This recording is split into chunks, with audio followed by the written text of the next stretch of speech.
Let's start the spinning!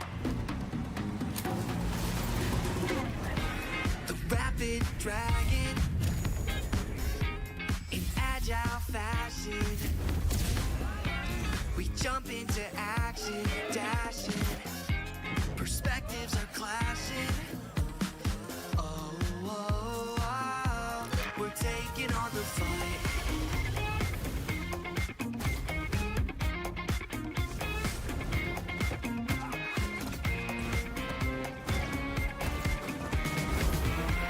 Jump into the showdown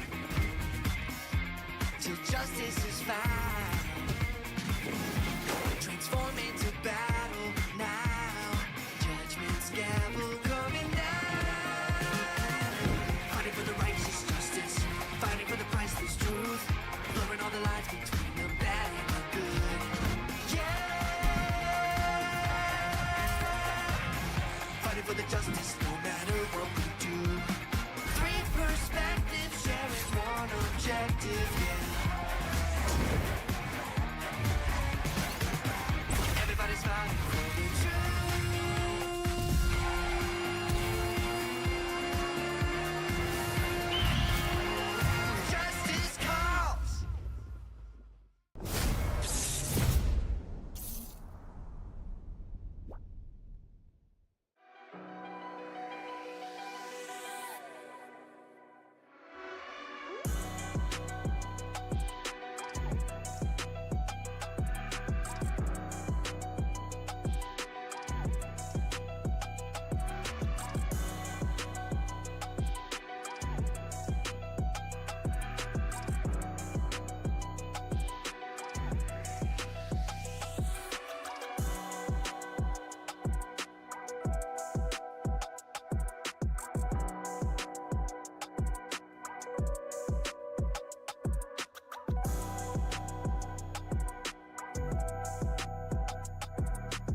相変わらずやかましい奴らだ。今度は背中合わせでいくわよ。よっしゃ、第7班ここに復活だってばよ。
ここは俺に任せてもらった。4代目他目を超える忍びはお前しかいないと俺はそう信じた。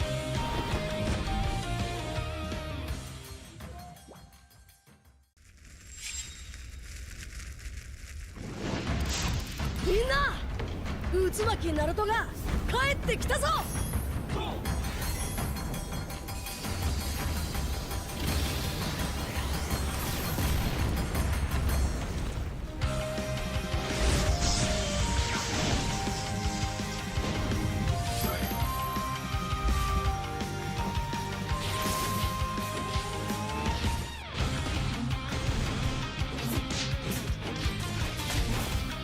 クラマ、力を貸してくれ。よ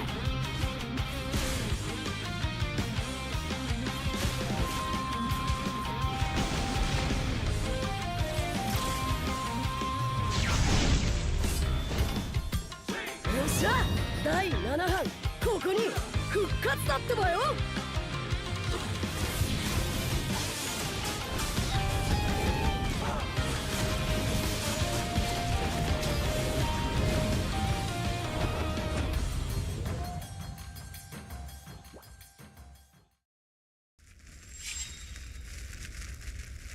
みんなを守るために私はもっと強くなる。やっさよなら。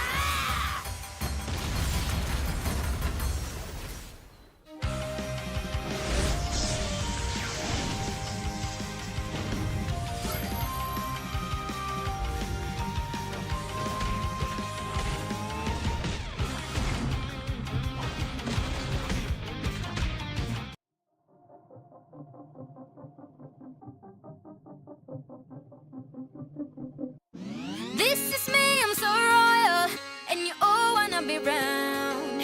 Yeah, you all wanna be round. Round a champion, a champion.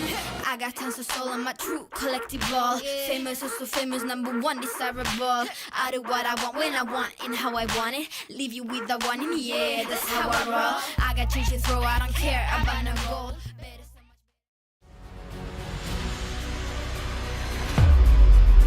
Walks on up, takes it over. Edward doesn't have the items to do anything. Just get the look into the end.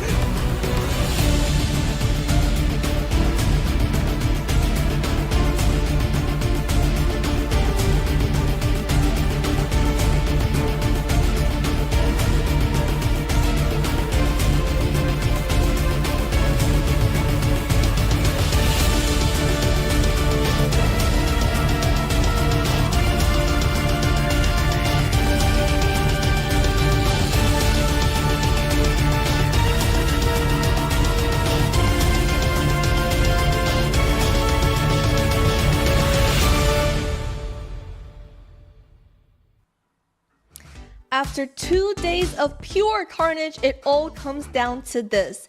BTK and A77 stomped their way with back-to-back sweeps, both unstoppable, ruthless, calculated, and cold. But today, only one survived to claim their crown as North America's champ. Will the Bloodthirsty Kings continue to reign supreme as the designated NA Titans, or will the aliens get a chance to make a name for themselves in the global scene?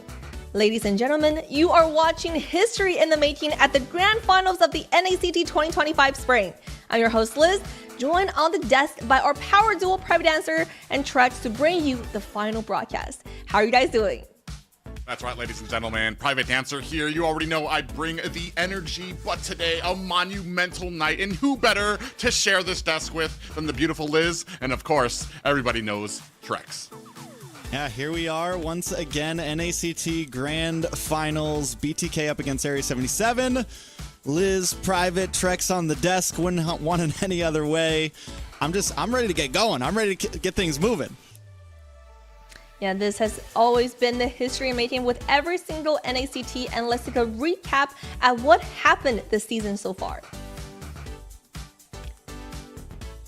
Taking a look at the brackets, yesterday we saw Villanera versus Area 77 and BloodThirstyKings versus Vendetta, where the Kings and the Aliens trumped their opponents to make it to the finals. Today, we're going to see a best out of 7 series between Area 77 versus BloodThirstyKings, and only one team will survive.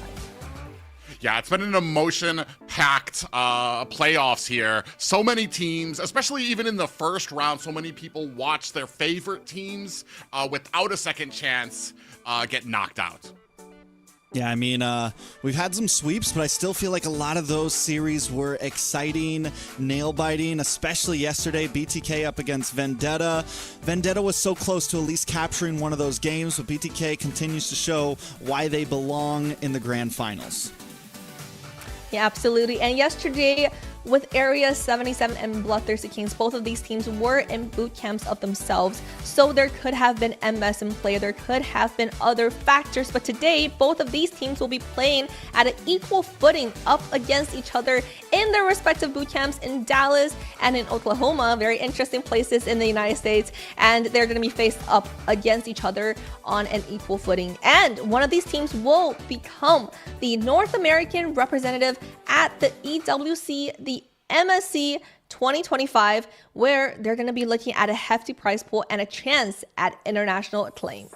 Yeah, this is what it's all about, what all of these teams have kind of come together for. It's been unheard of, too, with so many teams even putting themselves into a boot camp. You put it best, Area 77's there. Even the Valley took a boot camp. BloodThirstyKings are there. Everybody putting as much effort as possible, the maximum amount, because of how important that ticket to EWC is.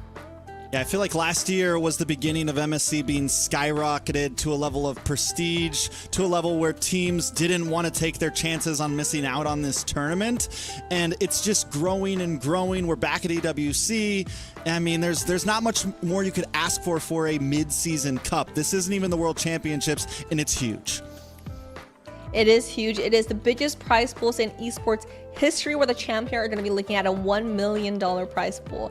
So every team don't want to miss out. And for all the viewers out there, make sure you don't miss out on our giveaway ready at your door right now. Make sure to scan that QR code on the screen and type that code in to be one of the first 30 people to claim that skin. We know yesterday Kronos has showed you guys that you indeed do get a skin, so make sure you are fast at the game. Don't worry, none of us are going to be snatching away any of those skins for you, but you do have to be quick. Only 30 available for you to take. I mean, I don't think I've ever seen a caster actually take a skin. Kronos will definitely go down in history as the first one to pull a fast one on all of you. Feel free to DM him, ask for your skin back, whatever. But here we are, we always got to keep the giveaways moving. Excited for the e-girl skin myself. I've always been a fan, yeah, let's go. Trex showing his love for e-girls, and maybe next season we'll see Kronos again. Who knows? He better return that skin for our wonderful viewers. But make sure you tune into our broadcast, because we're gonna have many of these skins available, and if you are at your game, you will get one of these skins. Yeah, it's going to be amazing. Always doing our best to kind of give back to the viewers here, just to match up the excitement and the intensity that's going on with all of these matches. Yeah, I mean, and speaking of matches, we got 7 coming up. I think the question on a lot of our minds is like, will it go the full way? Yeah, and let's look at the rosters for both of these teams. For the Bloodthirsty Kings, we already know their power lineup. They have been sticking with this lineup for many seasons. Foy Chicken on the XP lane, best player this time in the jungle. Hoon on mid lane, Shark on roam, and Zia in the gold lane. Yeah, absolutely. Everybody knows BTK, the squad that put North America on the map with that spectacular M3 run. And when the NACT came about, they had the same swagger, same dominance, just steamrolling anyone in their way. But let's be real, every king has a rival, even if that rival for the last few years has been silent and biding their time. Yeah, and I mean, if you're looking for a rival, if you're looking for a namesake, Area 77 is definitely one of those teams. They've, you know, fallen back a little bit, but BTK here have continued to be dominant. I think if I ever want any team to try to topple them, this would be the one I'm looking for. But, you know, questions aside, BTK has continued to dominate. I mean, even with best player in, all the questions have been answered, and he's been showing up himself as well. He has indeed, and this meta he has been doing so well in it. For the Area 77, on the other hand, they have been in the NACT maybe even before the Bloodthirsty Kings return to the scene. They've been there every season, and every season they continue to prove that they are the top 8, at least in this region. And this time they are competing for that champion spot. With Ireshi on the XP lane, Shiro in the jungle, Hunter in the mid lane, Joybaj on roam, and ISO on the gold lane. It has been a while. There was a point after the domination at M3 that BTK fell silent around community tournaments, around a lot of tournaments that were happening in North America before NACT, and that is where the start of the legend of Area 77 took root. And unfortunately, through the NACT, these two teams have never clashed, but it has always been on each other's mind. All the viewers, everybody who's been a fan of North America, what would happen if Area 77 met BTK in the finals of NACT? And finally, we will have that answer.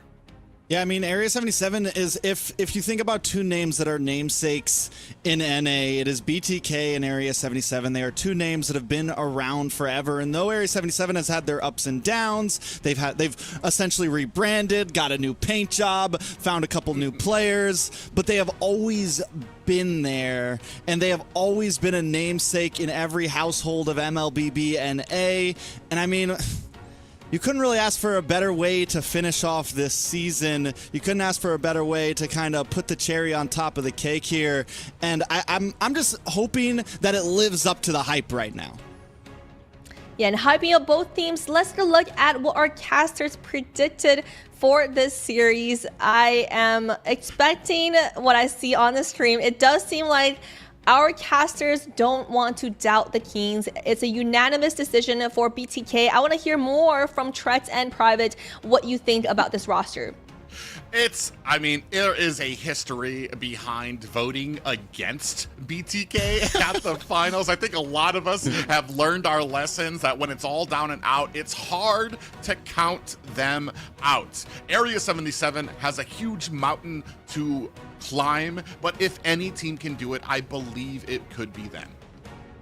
Yeah, it's I mean, you don't gamble against BTK in the grand finals. You just don't do it. We've seen them come back from 0-3s and we've seen them reverse sweeps. We've seen them continuously defy the odds, and for the first time in a while, they are the favorites. You know, most for the last couple NACTs, they came in as the underdog, and you still don't want to vote against them. But this time, they are the favorites. Area 77 are the underdogs. So I mean, it's tough to put your money on Area 77 here.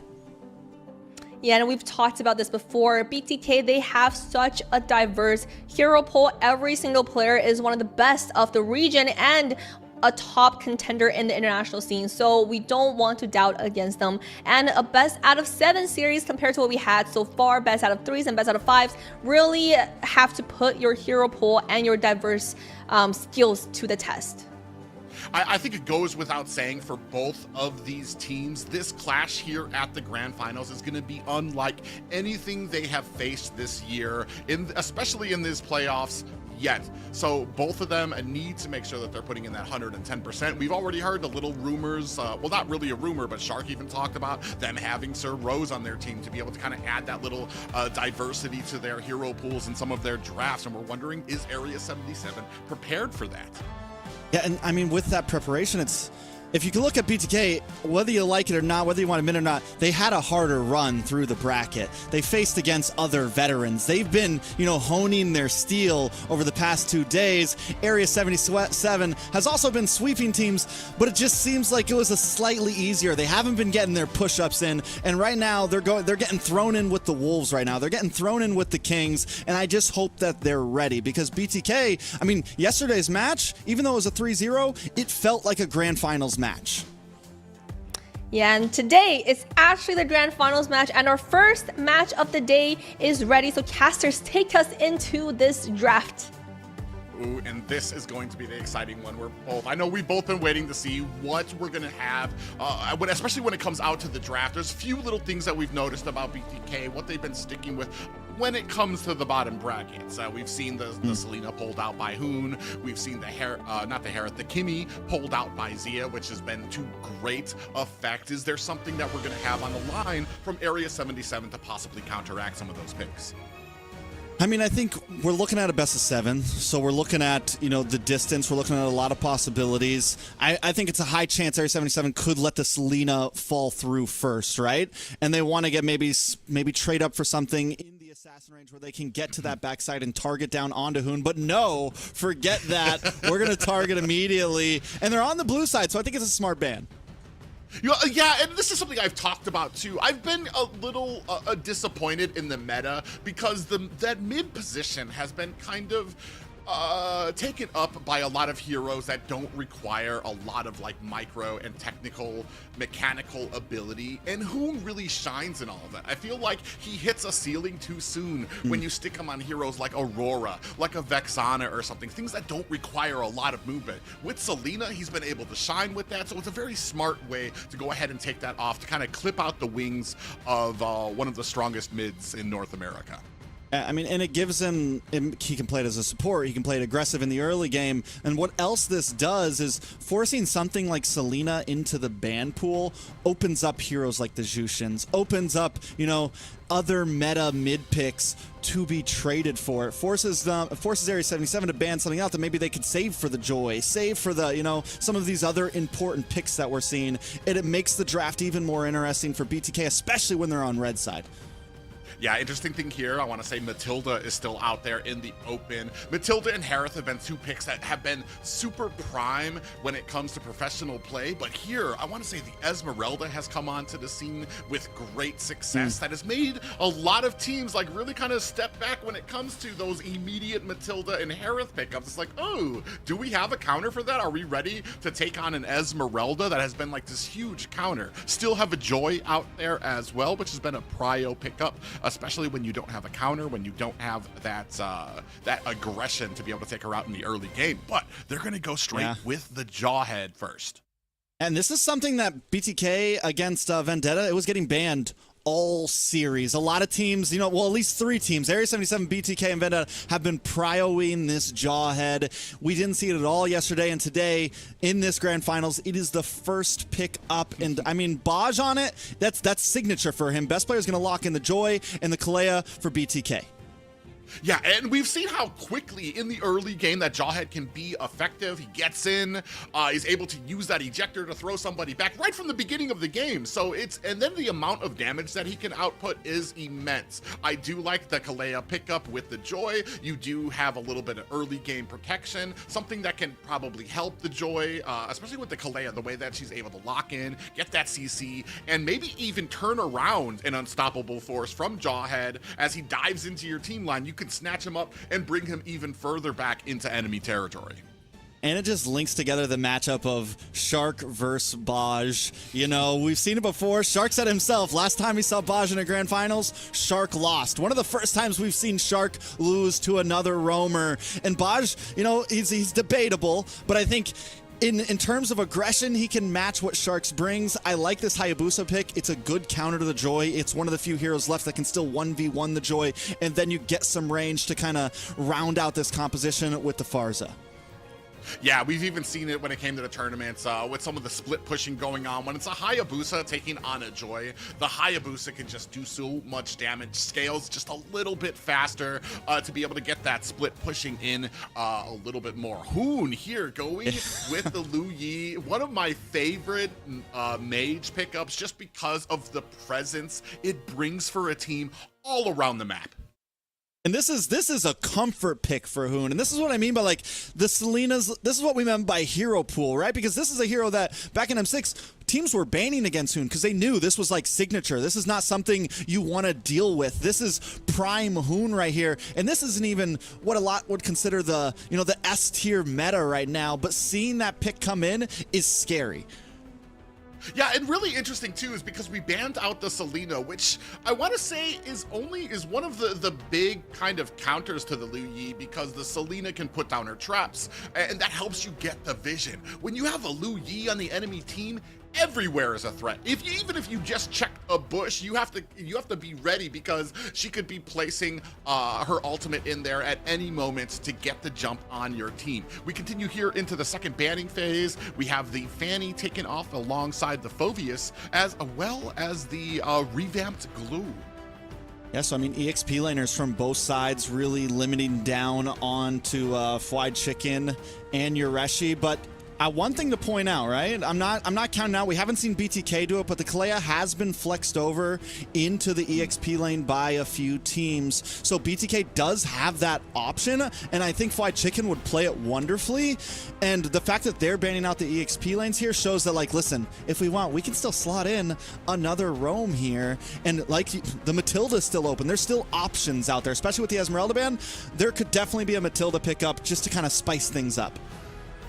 I mean, technically, the Kalea has been flexed into the jungle role too, but yeah, I'm not sure we want to talk about that. I'm not sure we want to talk about that. We don't speak of that. Granger's going to be the pickup for Zia here on the BTK side. Still waiting for Area 77's reply. First Granger of NACT top 8 bracket so far. We've been kind of wondering, is he meta or not, and who better to show us than Zia, so I like it. The Moskov did get banned out as the last ban for Area 77, so they still need a gold laner, they still need an EXP laner, and BTK leaves themselves with this great last spot because they still have flexibility. They can go for roam, they can go for EXP lane. They're in a good position in overall of draft right now. I mean, right now you still have, I believe, the Harith, you still have the Irothel, which have been like these big counters in the past when it comes to facing a Granger. Granger did face a few nerfs just recently in the most recent patch, but he's still kind of had this just immense ability to scale. And we all know from Zia that he has this ability, despite his team, to be able to be successful in that gold lane, no matter how his team is going. Here, we see ISO gonna pick up that Wan. Yeah, the Wan, and then the Hilda, super clean, but the last pick from BTK, the Cho, which is going to go into the hands of Shark. Fried Chicken takes the Kalea, so the swap happens, which is, I mean, again, this is so much targeting now down onto Hunter on this Farza. Even the Granger pick, you have the range, you have the poke. Hunter's going to have a hard time here. It is going to be a tough game for him. So many things can just buckle down on him every single time that Feathered Airstrike comes out. Well, yeah, and even trying to protect Hunter, you try to stand in front of him, you're basically a lightning rod for Hoon on the Lu Yi, who can connect his passive with, that has such a wide berth of area that it can affect and get that CC on. So it's gonna be a big job for Area 77 to try and protect that Farja. All right, so let's jump into game number 1 of the North America Challenges Tournament Grand Finals. This is Area 77 up against BloodThirstyKings Private. What do we got to look out for in this early game? I mean, this early game, we have seen that BTK can sometimes be a little lackadaisical in the early game. They do wait for those power spikes. They do sometimes have a little bit of a losing when it comes to some of those objectives in the early game. When it comes to that mid, that 6 minute, 8, when BTK starts hitting those power spikes, when they start getting those items, that is when the real lethality happens. And it's tested on how well your snowball was at the beginning. Here, both teams looking very safe. They understand how dangerous both of these teams are. And look at the rotations from Yureshi already. You know, on the note of Area 77, this is the same exact mid trio that we saw yesterday, I think in game 1 or 2, and it is fast. You have the wings by wings, you have the ejector. Joybaj and Hunter are going to be able to move and make moves quickly, but Shark as well on this show, best player. I mean, it is a fast-moving early game from both teams. You see them dancing around there, Shark. Both roams here. These are just world-class roams here who understand the information they're giving to each other, what they need to do. You see Joybaj doesn't get baited into using his ejector on Shark just yet. He knows what target he needs to have and is not going to be taken for a run here. What's funny, too, is the ego that we saw from Baj yesterday, hanging out nonstop on the opposite side of the river when he played Jawhead, is no longer there. He's a bit more patient, but here comes Shiro. Look for a possible play. Joybaj does get knocked up, but both teams seem to disengage. Area 77 don't want to push their limits just yet. Yeah, a lot of respect from both of these teams to go ahead and back off from that fight so early. Joybaj still, you can see that. It's not ego, though. He just understands the attacks. Yeah, Tsunami Slam does come down. A lot of damage. Best player able to take the turtle. First blood, though, on to best player Hunter. Able to find Fried Chicken. 2 fall from the side of BTK. It's a turtle for 2. Feels like a good trade for Area 77. Yeah, and I wonder, this is what we've talked about. The early game of BTK does sometimes lack before they're able to get that ball rolling. The problem is once they hit that power spike, you need to make sure that you've been turning these kills into something. Have you been able to get towers? Have you been able to get some of these turtles? Right now, we're just looking at the kills for them. They do have a little bit of the lead. Can they maintain that?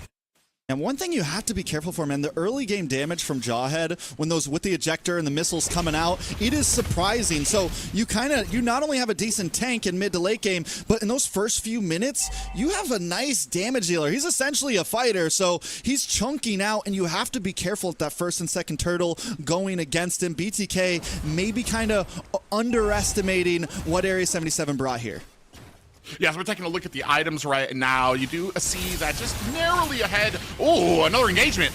Big Way of the Dragon on to Baj. Baj does go down. Best player able to get the kill. It's going to be important after taking that last death. Yeah, and a great thing here, and this is the thing I'm talking about. That kill effectively pushed these minions into the tower. It's not huge. Oh, we do have another to fight.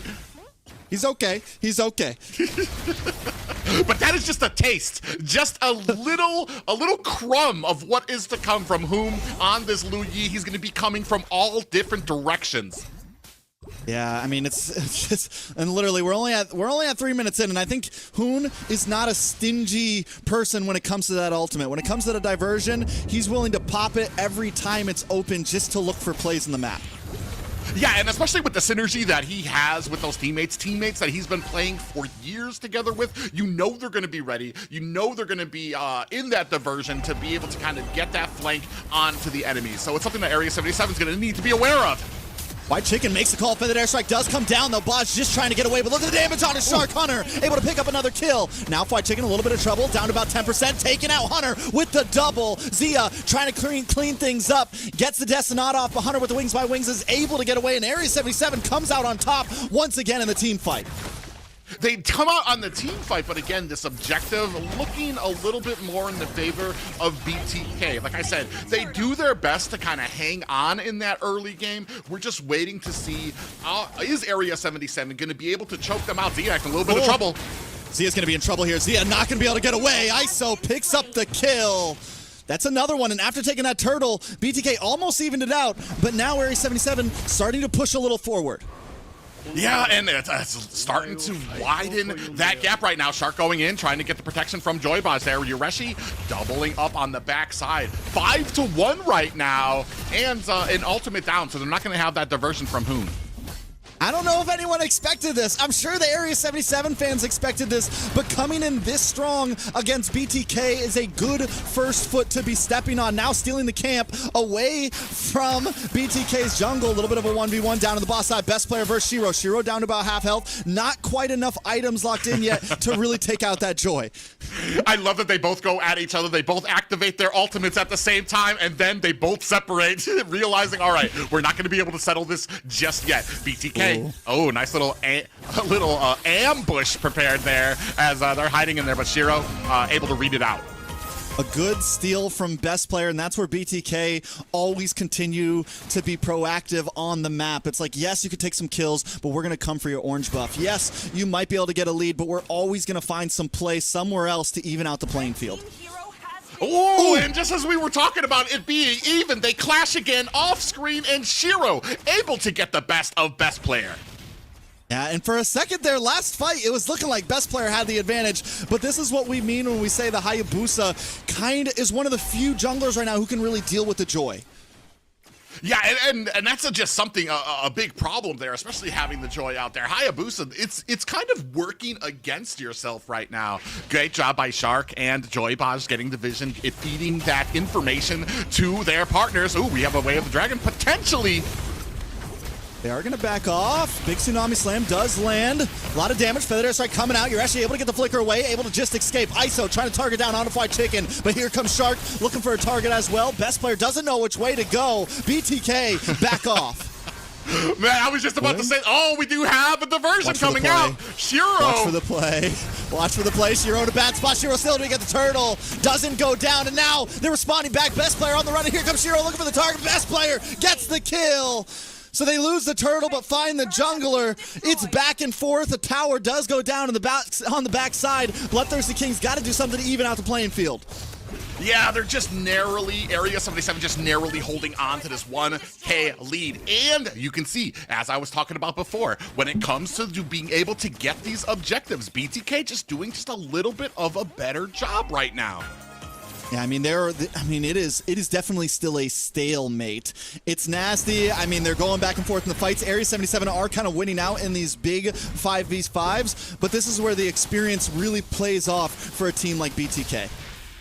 Yeah, and amazing thus far. Especially, I want to say they've done a great job of Hunter being able to work on his management of his spacing, where he is on the map, not to get himself too close to some of these fights. He hasn't been picked off as much as we thought he would.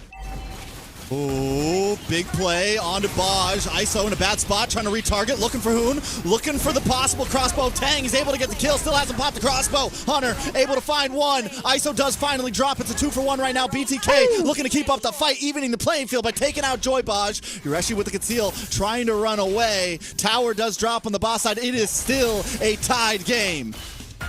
Oh, man, and able to get some kills off there as well. Best player able to dive into that back line. Ooh, they're going ahead and put some damage onto Shark. He's not really scared, especially with his Cho. He's very comfortable on it. It's a that he has been known for. As we take a look at some of the items. I mean, taking a look at the items, taking a look at the gold, Hunter is starting to escape a little bit above Hoon here, and I think coming down to the mages, both of them are going to be playmakers in this.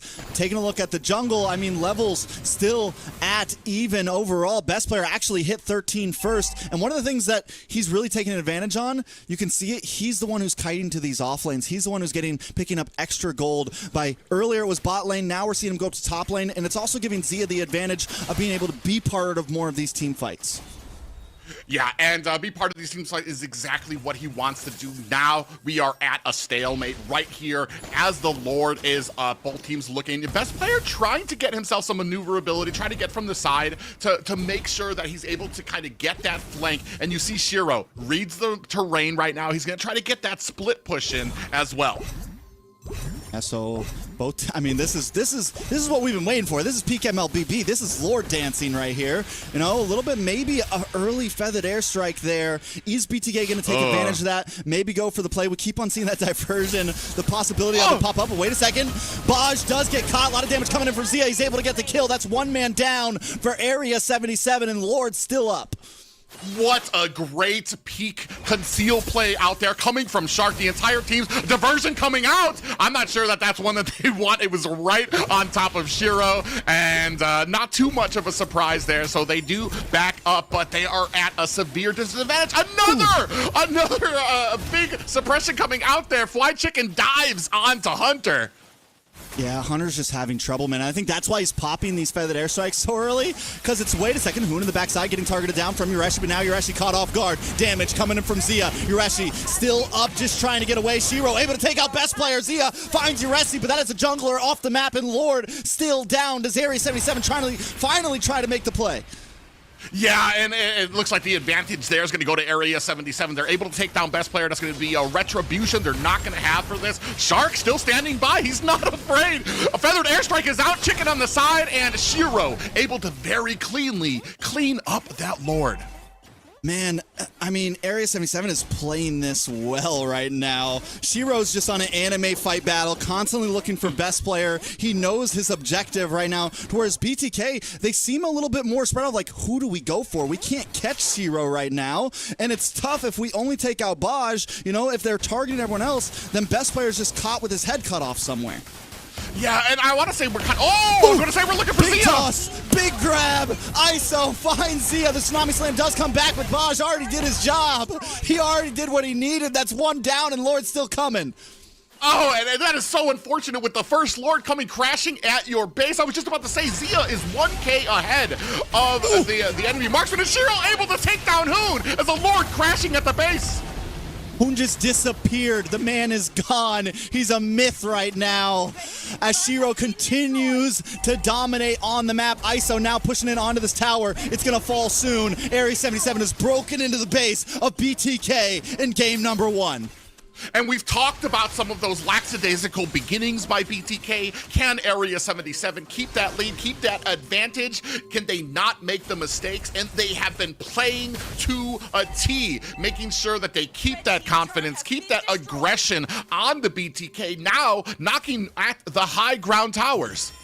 I'll tell you what, after this game, Baj sees no Jawhead. There will not be another Jawhead in this series. I guarantee you that. But it just shows that, yes, BTK had some picks that had to be banned, right? But so does Area 77.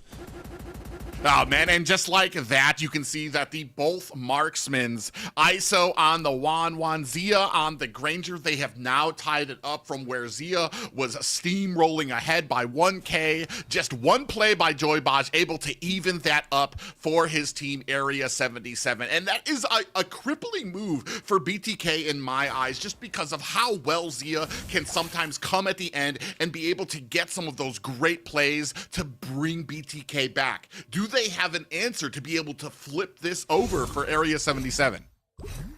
I mean, there's always an answer, especially with BTK, especially having Hoon. You have the possible diversion play. You have best player who can maybe get the steal. If Shark gets a big way of the dragon, you know, there are definitely a lot of playmaking answers from BTK here, and they're kind of lucky that Lord spawns back down on this boss side, so at least their broken inhibitor tower is on Lord's side, which makes things a little bit easier when contesting this. Yeah, and then hopefully we're going to see, I want to say right now we've kind of taken out the risk of those solo plays, the split pushing from best player, because we've seen right now Shiro and him have gone at it, and unfortunate for best player, Shiro has been getting the upper hand on a lot of those fights. He did go ahead, push the top with Lord spawning now. Yeah, Area 77 with a good position over this Lord, but still playing it safe, letting BTK come out of their cave a little bit. The long lane right now from Lord's side is pushing in onto Area 77, so it's a good position. Someone's going to have to go clean that up as long as BTK are able to stall this out. And look at the diversion, look at the repositioning from BTK. Oh, it's just Fried Chicken there at the bottom, though, so trying to get some positioning. ISO scouting, doing a great job. This is what I love about Area 77 right now. They're doing such a great job of making sure they are checking around the map as fast and as great as they can, making sure to kind of disable what Hoon can bring with that diversion. Yeah, they're constantly looking for information and finding it, right? And that's so huge for so many teams. ISO, once again, they know what BTK's up to. They know they're trying to get a bottom flank position, and they're not letting it happen. If anything, ISO's actually on the chase. Joybaj now in the back line. Yureshi there as well. Big toss from Hoon. Hoon gonna get shattered down by the feathered airstrike as Shiro tries to clean up in the backside, but best player with the outplay takes out the Retri, takes out the jungler, and now BTK can try to turn this around. Ooh, Shark with the conceal play is gonna run, sweep into it. Look how fast BTK responds to being able to take out an overplay by Shiro. Joybaz in the front looking for an opportunity. Joybaj in a bad spot. Don't know if he wants to go for this. Immortality does pop. Best player able to get the kill onto him as ISO dances around the backside. Feathered airstrike does come down. All ISO needs is one crossbow of Tang, and there it is. Will it be the turnaround though? Can he get the kill? Can he try to put things back into their favor in this fight? Over on the other side of the map right now, Zia also cleaning it up, but Area 77 are still hunting along with best player as he picks up Hunter. It's a 3-for-3. It's a mess, and BTK come out with the Lord, but look at ISO still going. Yeah, I think Hoon smacked some sense into him trying to go into that tower. Oh, he's gonna come in with the diversion. Ooh. He doesn't go. He holds back. Hold back. Yeah, a great play. Can anybody stop ISO right now? 5, 1, and 2. They have been effectively able to shut down Zia. 2, 4, and 7 on the Granger right now. Best player doing all right. 6 and 3, and you saw they're able to kind of bait out Shiro into the back line, get the CC, and shut him down to get this Lord. A little bit of breathing room. Ooh.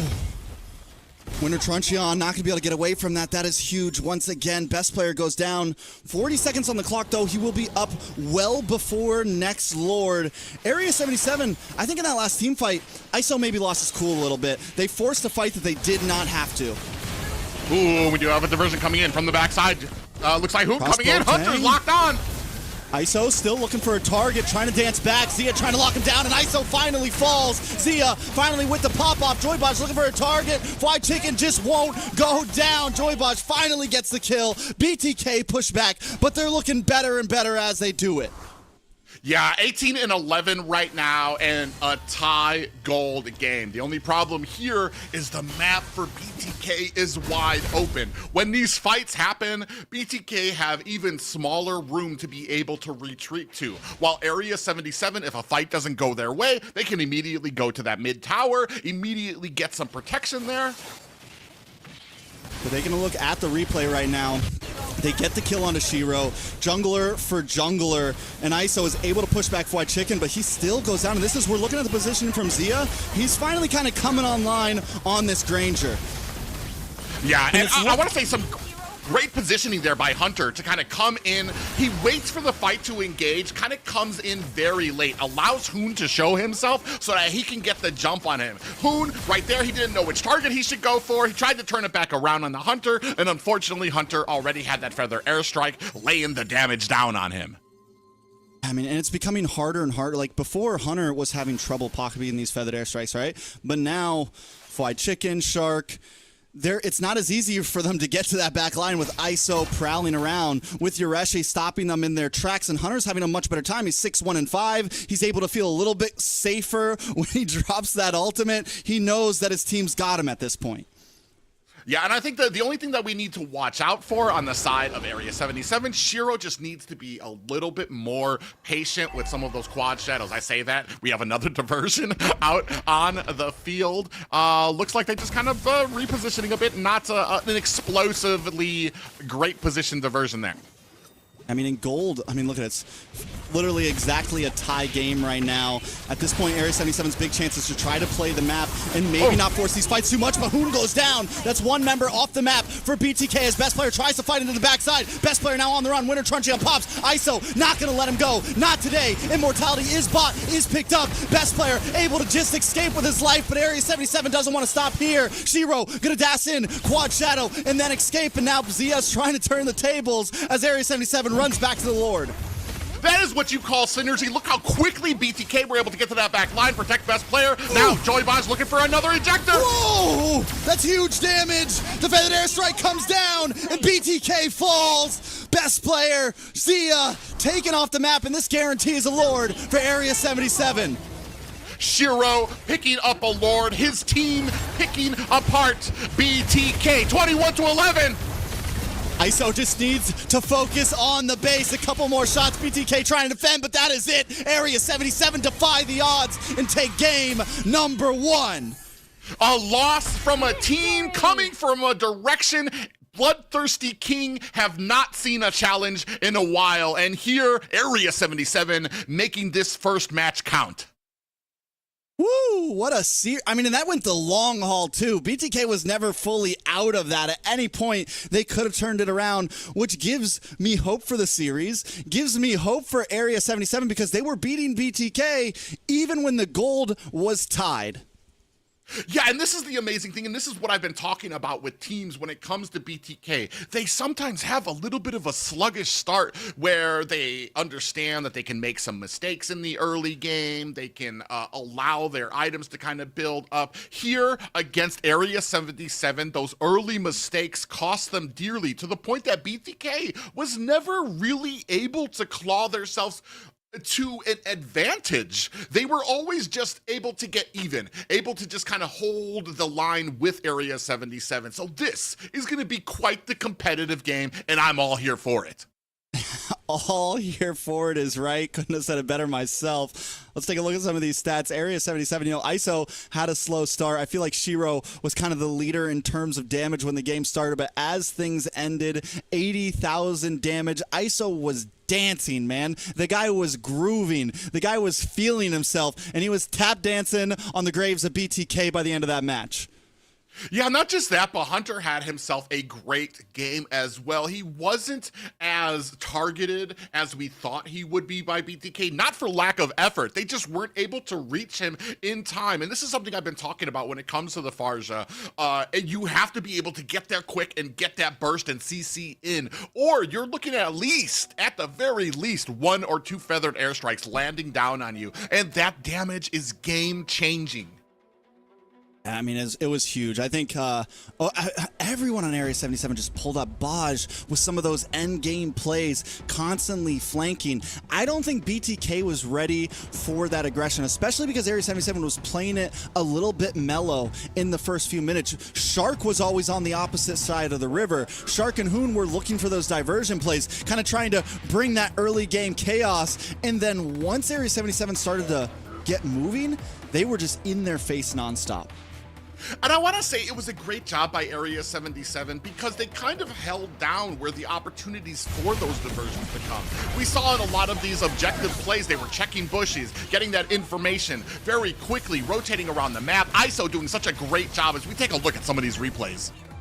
Yeah, taking a look at the replays, I mean, this is the beginning when Area 77 is already showing how aggressive this ejector can be. And this is where BTK, they were looking for plays nonstop, but they just weren't able to secure them, never able to tilt these fights heavily into their favor. And this is, I mean, Boz got some TikTok highlight reels here today.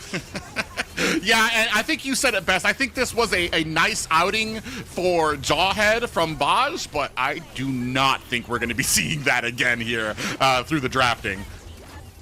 Yeah, I think that is, I mean, we saw it banned all day yesterday when BTK was playing. I think there was definitely some limit testing here in game number 1. Even the pickup from best player, picking up that Joy when the Hayabusa's still out there, was a risky upfront pick that kind of surprised me. Yeah, and that's something that's a little bit different. I'm wondering where that kind of came from. I think I agree when it comes to limit testing, not that this wasn't an absolutely dominating performance for Area 77. And even if it was a limit test, you've got 2 options here. One, Area 77 dominated at the best for BTK, or BTK went ahead, got a little lackadaisical, and Area 77 putting the foot down on them and like, we are not the team to be playing like that against. Yeah. We're not the team. You do not try us like that. You want to give us the Hayabusa? You want to give us the Jawhead? We will show you why that is a problem. And this changes, because the thing is BTK is not just going to roll over and let those picks keep happening. This changes the whole dynamic of draft number 2, right? This changes the way that both teams are going to approach this, because I guarantee you those bans are going to change and those first couple picks are going to change. Yeah, and here, I'm wondering where these changes are going to be. The Lu Yi wasn't as effective. Both Lu Yi and Granger, and that is a big caveat to how dominating Area 77 were. There was a point I was going to just bring up, oh, hey, We still got Zia. He's still 1k up, and immediately Joy Baj goes ahead, unstoppable force into him, takes down Zia. They were able to identify that, and that's what I liked about the game too when it comes to Area 77 and why they were able to be so successful is because at every single point they were able to identify who is still a threat here, who do we need to take off the table, and they were super effective with that. And that allowed ISO, that allowed Hunter to be able to kind of get that advantage that they needed.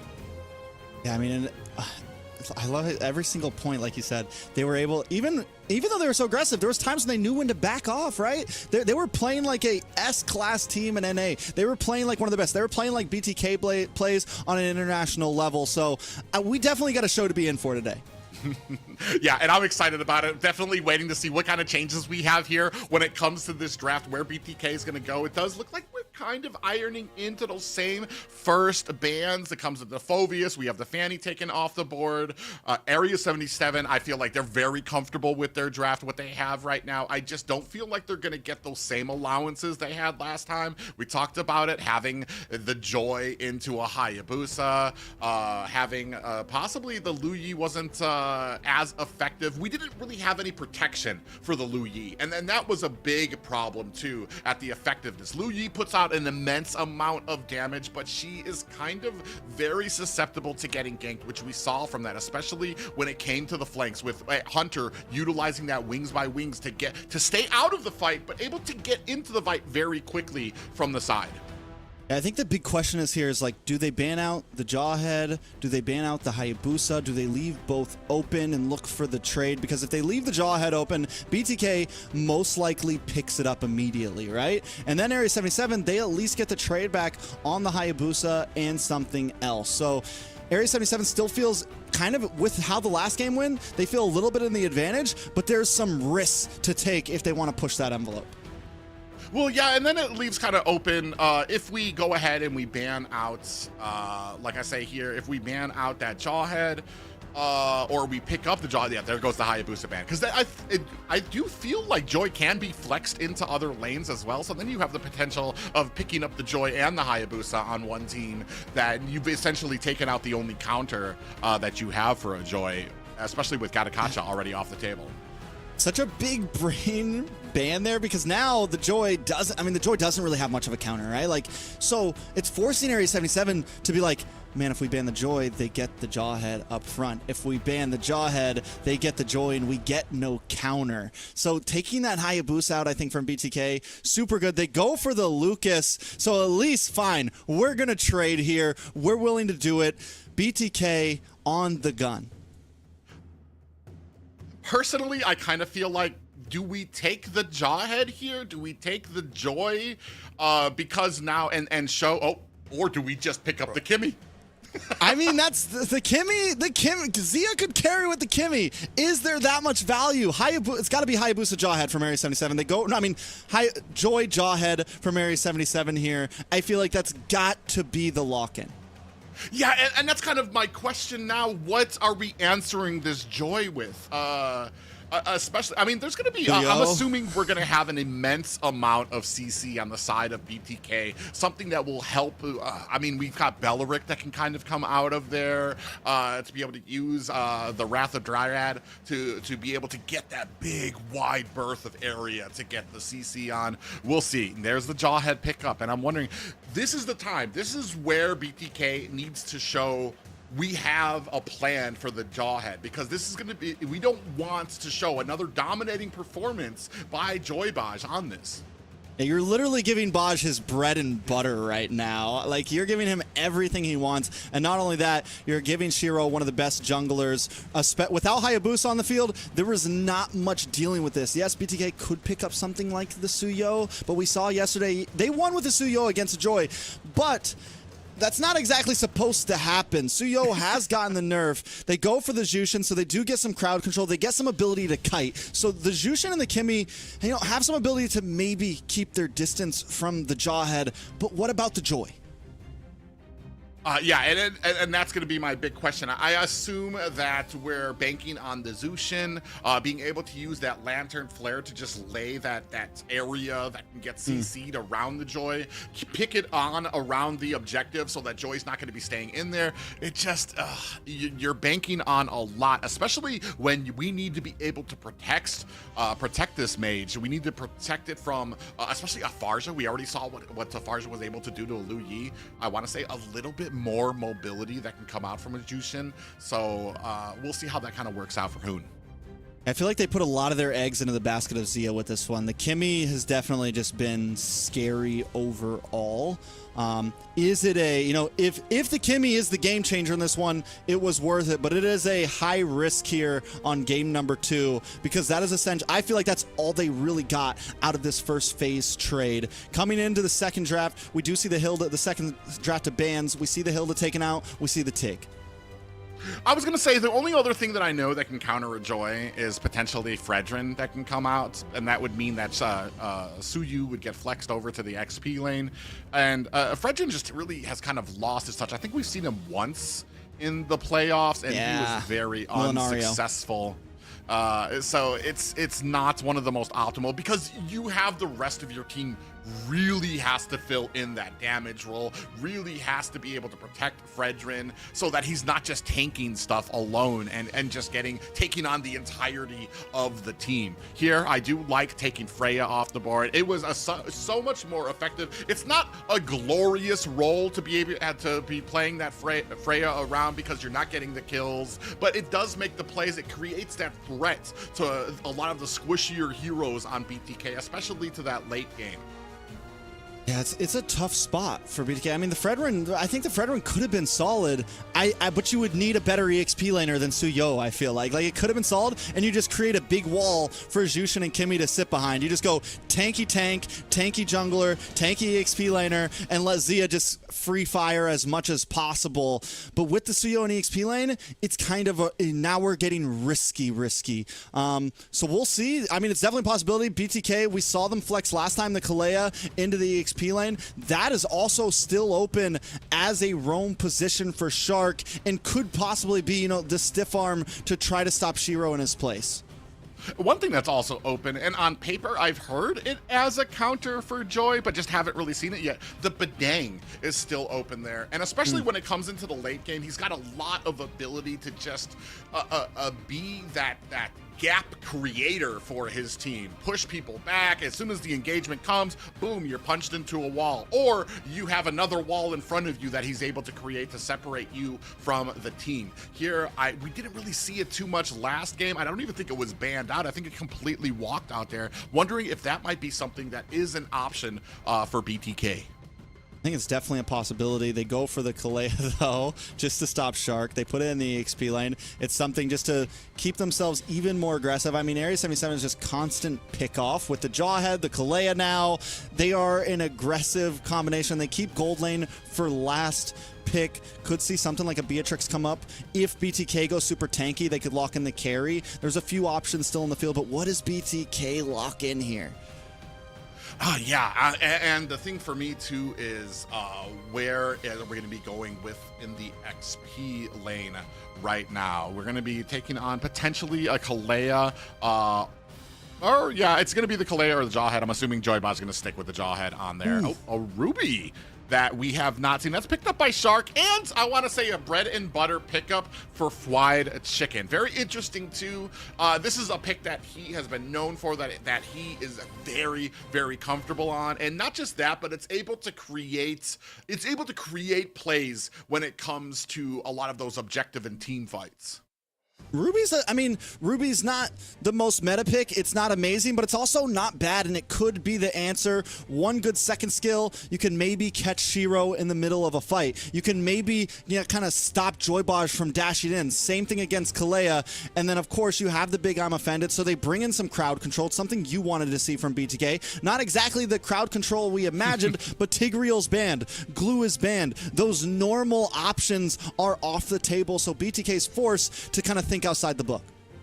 And the one thing, though, is I do feel like Shark likes to be very aggressive in the early game. He does a great job of being able to just get under the hair of the enemy, to get into those bushes, to get a lot of that information. You're going to have to be very careful with the Ruby in the early game. She does need those items to be able to get that regen, to actually be able to do her job and to survive. Here, I wonder, I almost feel like we're kind of lacking a little bit of damage on the side of BTK. That is not a problem for Area 77. So that's where I'm very curious to see how they manage. They're really putting a lot of eggs into the CC basket to be able to just put Area 77 into a coma.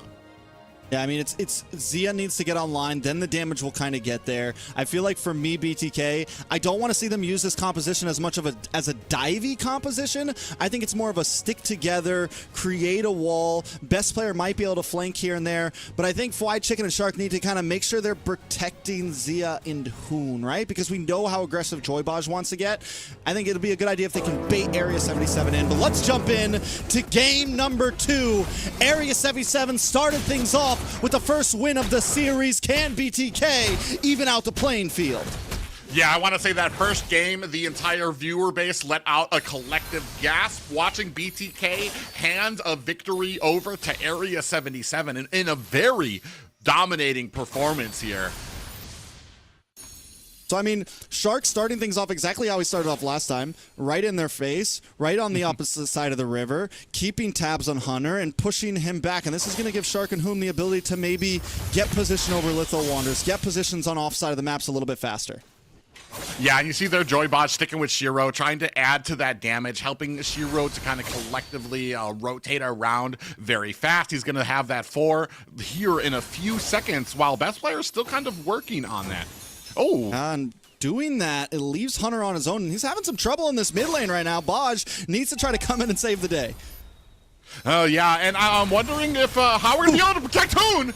Save the day he will, as Hoon is taken out first blood over to Area 77. I can't believe I mentioned that as soon as he goes in. That was my big question. How are we protecting Hoon here? Shark has a little bit of CC. He's going to need some cooldown before he's able to kind of really spam those abilities. And Shark's got to stay in mid. He's trying to save those minions so that Hoon can get a little bit of gold back here. And now Area 77 has gained position, gained momentum in the first 2 minutes. Turtle up in 10 seconds. Yeah, this mid rotation has always been a key factor for a lot of teams when it comes to the roam and the mid. Being able to kind of clear, being able to get those rotation. Hunter's still doing a great job being able to kind of hold his own, clear out those minions, wait for Area 77 to come and do a pass by. Here, looks like it's going to be a clean turtle for BTK. Right, so Area 77 playing it clean. I mean, they did the same thing last time, kind of played a bit more passive around these turtles. Fly Chicken now rotating up, and this is how I mean, even with BTK taking a death early on, they're still good on their map control. Yeah, here, Fly Chicken lingering around mid. My only point here, oh, they go in. Hoon tries to get that ultimate. They pull back Hunter. Yureshi goes in.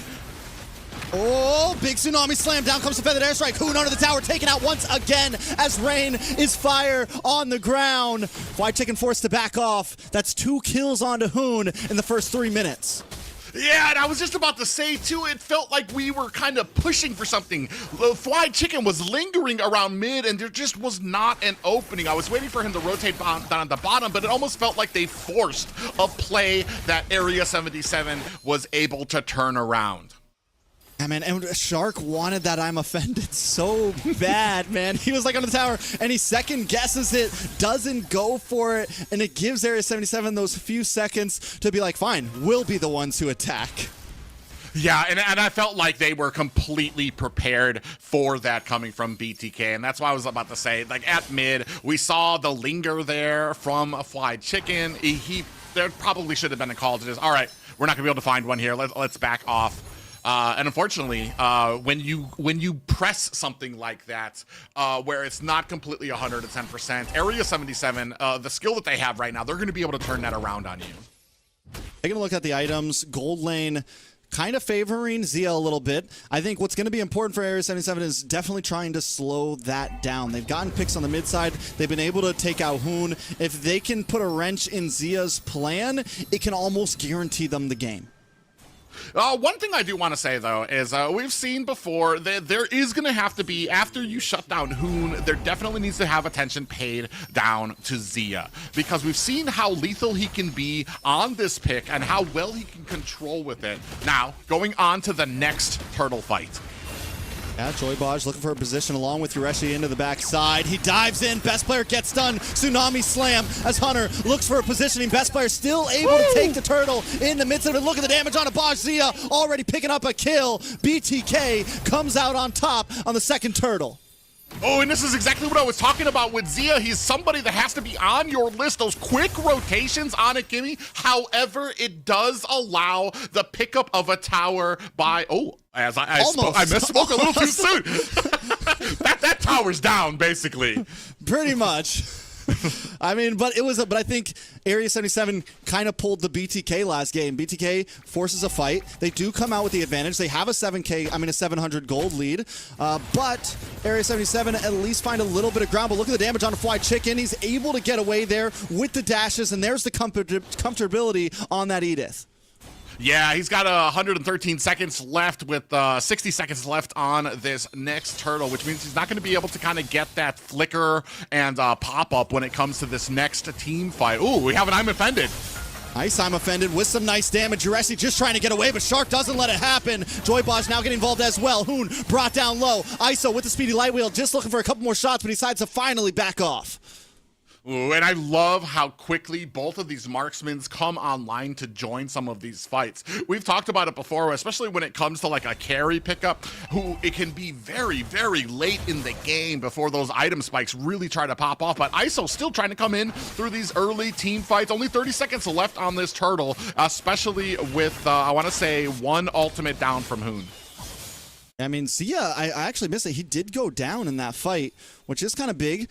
So I mean, it's a decent start for Area 77, but Zia also does just lock in his you get the stacks and you get the execute. I'm having a mind blank right now. The new item, and last time he didn't go for it first. He went for it as like fourth or fifth item this time, and now coming in, Shark looking for Bosch.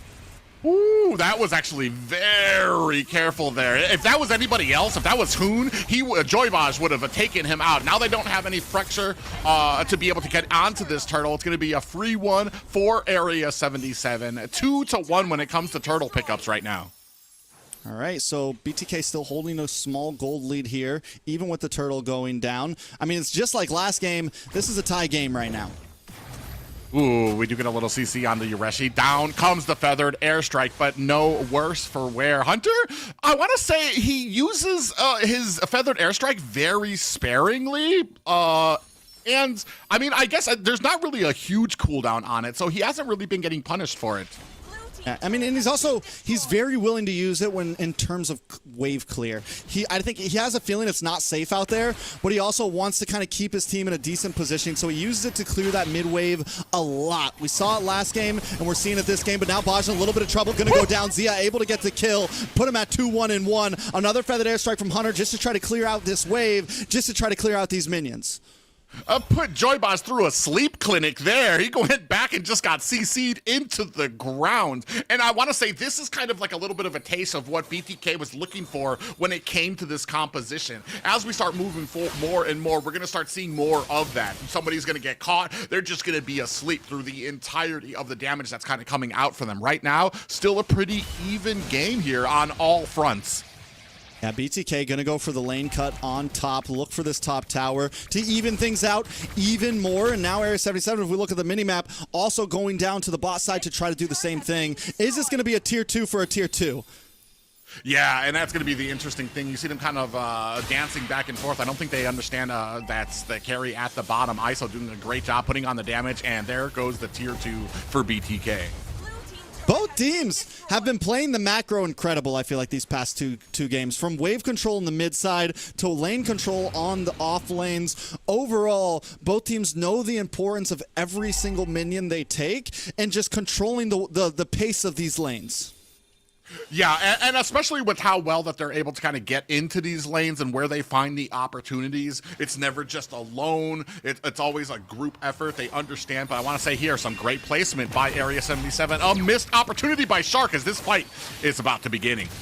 Now, Yureshi does still have the Tsunami Slam as well. Feathered Airstrike does come down to create a little bit of space. Joybaj gets pulled back in and taken out. Best player able to get the kill. Big Tsunami Slam does land onto Yureshi. They're going to try to target down to him. Gets brought low. Fly Chicken taken out. ISO picks up the kill. 1-for-1. EXP for Rome. Yeah, and right now, looking, I mean, both teams kind of giving up on the Lord right now. It's kind of a stalemate there.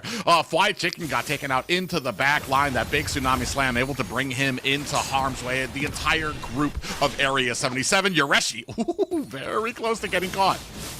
I look at Shiro, though, maybe in a bad spot. Needs to be careful. He's going to get dragged back. Hoon able to get the lantern off. Shiro going to get the kill onto Hoon here. Now he's into the backside. Shark low, electrifying beats. Able to reclaim space over this Lord Pit as Joybaj and ISO show up. Best player pushed back. Area 77 aren't going to focus down onto this Lord, though. They're going to try to move on to the mid tower. Oh, and I wonder if that was kind of a misplay by Hoon. He went forward, tried to get that CC onto Shiro. He did get the Lantern Flare, picks him up, and brings him closer. And it's like, now what? Now you have a Joy in your face who's about to take you down. Yeah, it felt like it was all part of Shiro's plan. It's like, listen, he's going to pull me back in. I'm going to get my electrifying beats off, and it's all GG's from there. Area 77 now kind of really stepping on the glass. What was a tied game is now a 2K gold lead. And look at the aggression onto this purple buff jungle. Joy trying to get in, gets a toss onto Hoon once again. ISO with the speedy light wheels. Bosch tries to run away, but Zia able to find the kill onto Area 77. Shiro looking for the electrifying beats. He pops it. He finds it. The damage does unleash. Best player able to take him out, though. It's 2-for-1. BTK are able to find a winning moment as the Lord encroaches on their field. Yeah, a winning moment, but they did lose Zia here. Doing a great job, and they're doing I want to say Area 77 doing a great job of locking on to Zia once he starts getting those stacks up and being able to shut him down. Best player came in there, helpful with the cleanup, but right now, this is looking a shade like last game. The jungle being able to get cleared out. The towers are definitely in favor of Area 77 with the Lord at BTK's gates.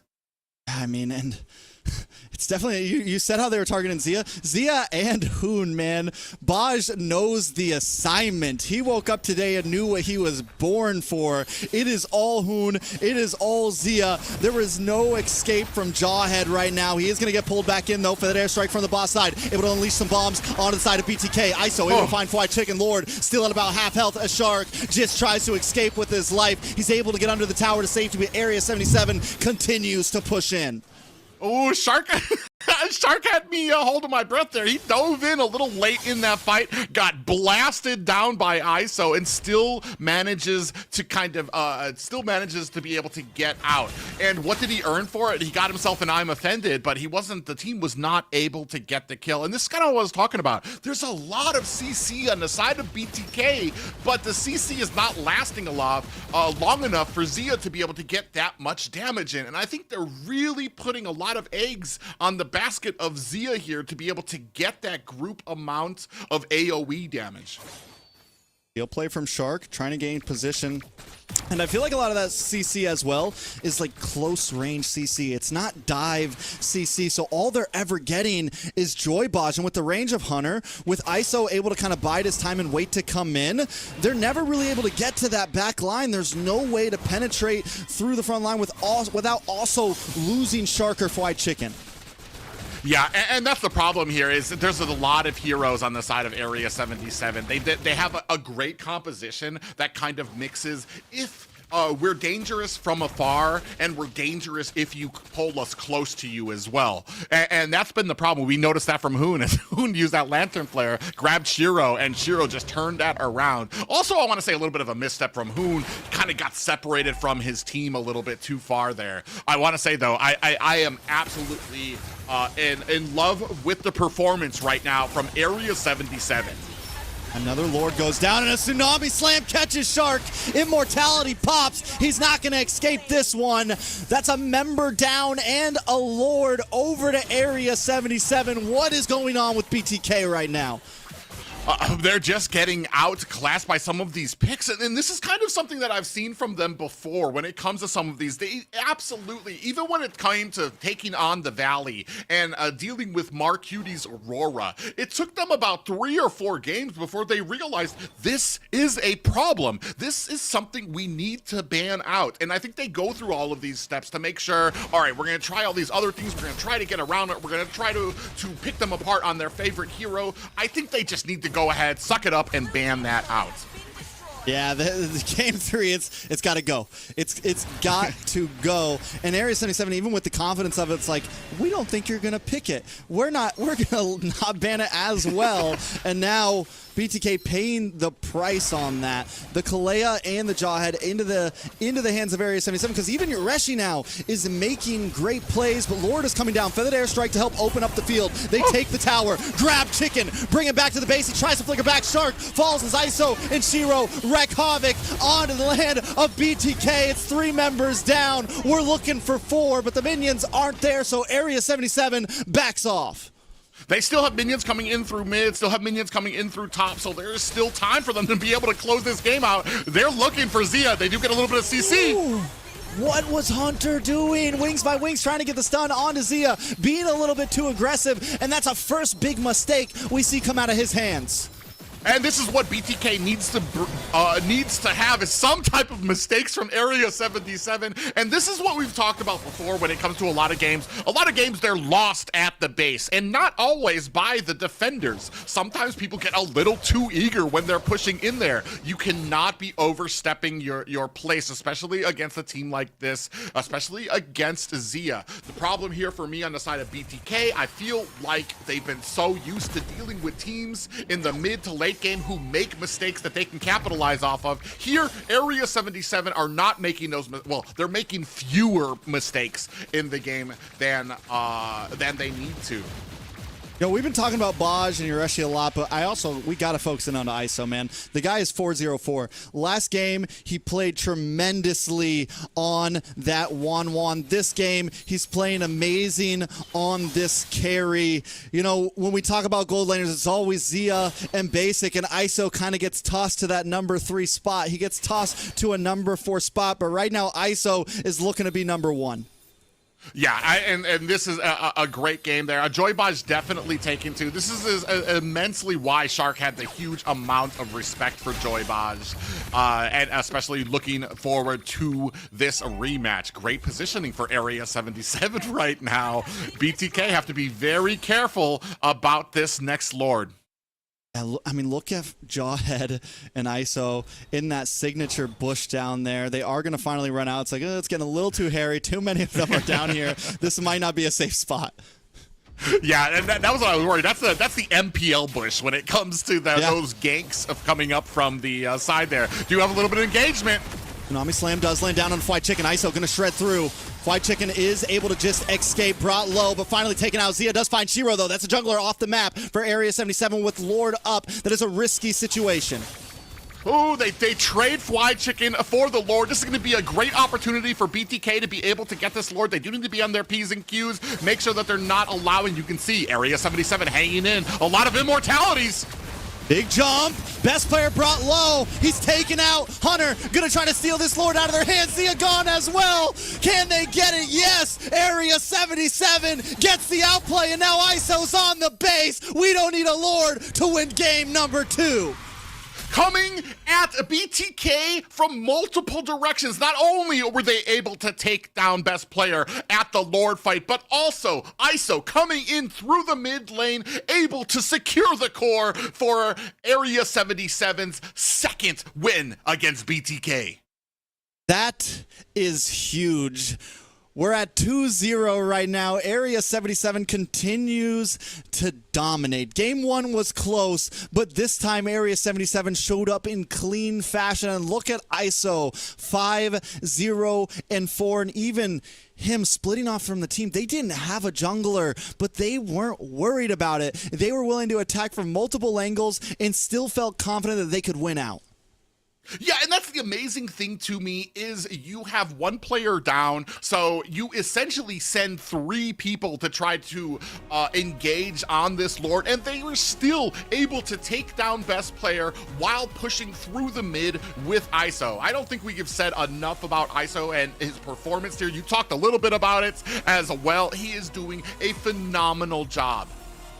I mean, he's a monster right now, and everyone on Area 77 is a monster right now. Baj, Shiro, Hunter, able to get some amazing positioning on this Farza, and even Yureshi grabbing best player in that moment, making sure to get the stun so that Hunter could get the kill and turn the table in that Lord fight. And I know a lot of people were worried about this being a BTK sweep. Not me, but other people were worried about that. Area 77 has come with guns loaded and ready to bring it to BTK here today. It's honestly, I mean, I don't think anyone thought this series would start off like this. 2-0 for Area 77. So taking a look, and I mean, even looking at the stats, right? Hoon, Zia, involved in every single kill, all 9 of them in their hands. So is maybe that not... We talked about that being all their eggs in one basket. So we picked up this Kimmy up front, and it just wasn't enough this time. BTK has to rethink the way that they're looking at these drafts and games. Yeah, and the problem for me is that we just cannot defend against Joy Baj's his jawhead and being able to get into that back line. I don't even know what you do with your reaction time. He's able to flicker into the back, immediately toss your weakest player into the team, and then you're going to have issues. Just take a look here at the feathered airstrike. This was a little bit of a misplay there by Shark, kind of going a little over eager at the mid lane, and Area 77 was able to turn it around.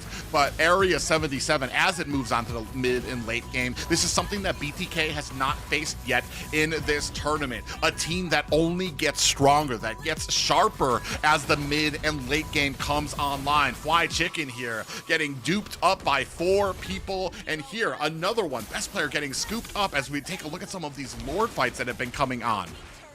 Yeah, I mean, they continued. I feel like this time it was an even tougher game for BTK than game number 1. Area 77 got everything they wanted in terms of draft and then executed the games perfectly. Look at Yureshi just constantly getting those tsunami slams. And the big difference here is Area 77 was getting away with targeting the roamers and the tanks and breaking through. When BTK tried to target Baj, when they tried to target Yureshi, they weren't able to get those kills. They were never able to break through. Yeah, and that's the unfortunate thing here. And we're at the second to last fights here, trying to defend the base, and here's where it went all wrong. You can see on the mini map that ISO moving along the mid lane. Even if they had lost this fight at the Lord, ISO able to activate that speedy light wheel and absolutely dominate this core. Honestly, even if best player got that Lord, ISO still might have been able to get the split push there. Hoon wasn't able to do anything to him. He's got his lantern out, just die already. Just die already. It's that old meme with the Punisher. No. And yeah, he absolutely, even if they would have gotten that, and that's the point there, is that they're attacking, the way that they're attacking is just from multiple different fronts. As soon as Shiro goes down, a lot of teams, their mind would be, all right, how do we defend this Lord? How do we do this? No, theirs went to, all right, we can take this Lord and we can have somebody go around and be able to get that split push into mid. They were always solution-based thinking. They're living in the solution, man. You know, it's like when something goes wrong, it's not, oh, run away. It's, okay, well, we do this to fix this problem. Okay, well, we do this to fix this problem. And that is the way a team has to think a lot of time. And right now, you know, whether we doubted them or not, Area 77 is 100% constantly thinking like that. They talked about it. We've seen a different Area 77 here, figuratively and literally. It's a different team now, but how confident they are coming into this, into their own little boot camp here with all the players, pulling people from Canada in so that they can have the same thing that they're doing, BTK's doing with Zia. They're very confident in their ability, and I mean, who's to argue with them right now, sitting at a 2-0 record against BTK right now? And Area 77 now back on the blue side, back in a comfortable spot for themselves. And finally, BTK respects it. And this is a lot of times where we see the table start to turn for BTK in a lot of grand finals. There's always like 1 or 2 picks that they just don't respect, or it just hasn't clicked for them. The gear just hasn't turned completely on like, how are we going to win out in this draft? And this may just be it. Yeah, I was about to say, if we do not see a jaw headband, my problem, well, not my problem, because I've been asking for the jaw headband since after game 1, but now the thinking becomes, what have we enabled for Area 77? Because obviously there was a reason that we didn't immediately go, let's go ahead and ban out Jawhead. There was something obviously that was a threat that BTK thought was a little bit of a priority. Is that something that we're about to allow to Area 77 right now? We've talked about it before. I feel like we're giving counters to Area 77. We're allowing it. They get the joy. We pick the Suyu. Traditionally, Suyu falters against the Joy. It doesn't really have a great track record. They pick the Hayabusa, we pick up the Joy. It's like we're getting outplayed when it comes to the draft. We're allowing them picks and we're answering with obvious counters to it as well. But with the Jawhead taken off the board, perhaps we're going to be able to get the momentum that we need to kind of bring back some of that synergy. Yeah, and I mean, you obviously still want Baj on something aggressive, right? You want him on something like the Kalea, maybe, something like the Cho, something that he can still get in your face with. But now with, you know, the obvious option on, it's what do we prio, right? And at this point, Hayabusa's still open. I'm wondering if, you know, you don't really want to ban that out, but also the Hayabusa's just going to beat the Joy anyways. And now that BTK is in this spot, it's like, okay, maybe we give them the Hayabusa, but we get the Kimmy and the Kalea, right? We get at least some sort of big up and up on it. Yeah, this is the interesting thing here. And it's funny to see the fanny bans by a team with best player on who, I want to say traditionally, they've kind of been very comfortable in allowing or thinking that best player can kind of take that on. Kalea taken off the board. I'm assuming that the prio here is going to be the Hayabusa coming out from Area 77. As we've talked about his not domination, but he does scale very well, does very well into the Joy. And why not when you've had so much success with it? Yeah, I think you're kind of in this position where you kind of have to. I mean, go for the Phoveus instead, which is something I can understand that a little bit, because fried chicken on Phoveus is scary, man. It doesn't matter whether you got Joy, whether you got Kimmy, he will tear all of that apart. So I'm not completely against this. I think it's definitely, it leaves the playing field still open. Now BTK can take the Hayabusa if they want. They could take the Kimmy. I mean, there's still some options left. So let's see how Area 77 approaches this after. The only thing that I'm kind of worried about is this is where we traded out for Jawhead. Initially, Phoveus is what was banned by BTK for the first 2 matches. So obviously they know that Yoreshi is very lethal on it, and it was something that they did not want to give up. We're going to see if that trade is worth it. I mean, personally, I mean, you can't get any worse than how Joy Baj did on that Jawhead right now. So they are going to go ahead, scoop up that Hayabusa, and they're going to go ahead and snatch that Farja away from Hunter. I mean, literally 4 of the 5 heroes that Area 77 played last game are off the field. They are forced to do something completely different in the draft. There's no Kalea, there's no Jawhead, no Farza, no Hayabusa. It is time to really, switch it up. With the Hayabusa on the field, do you not go for the Joy and go for something, like the Suyo, like the Alpha, something a little bit tankier that can kind of deal with the aggression that the Hayabusa wants to bring? Yeah, and also, are they going to be, I was about to say, are we going to have something that can distance and can close in on the Farja? It's either the Matilda, either the Hylos, something that can go ahead and lay that path to immediately get to the Farja.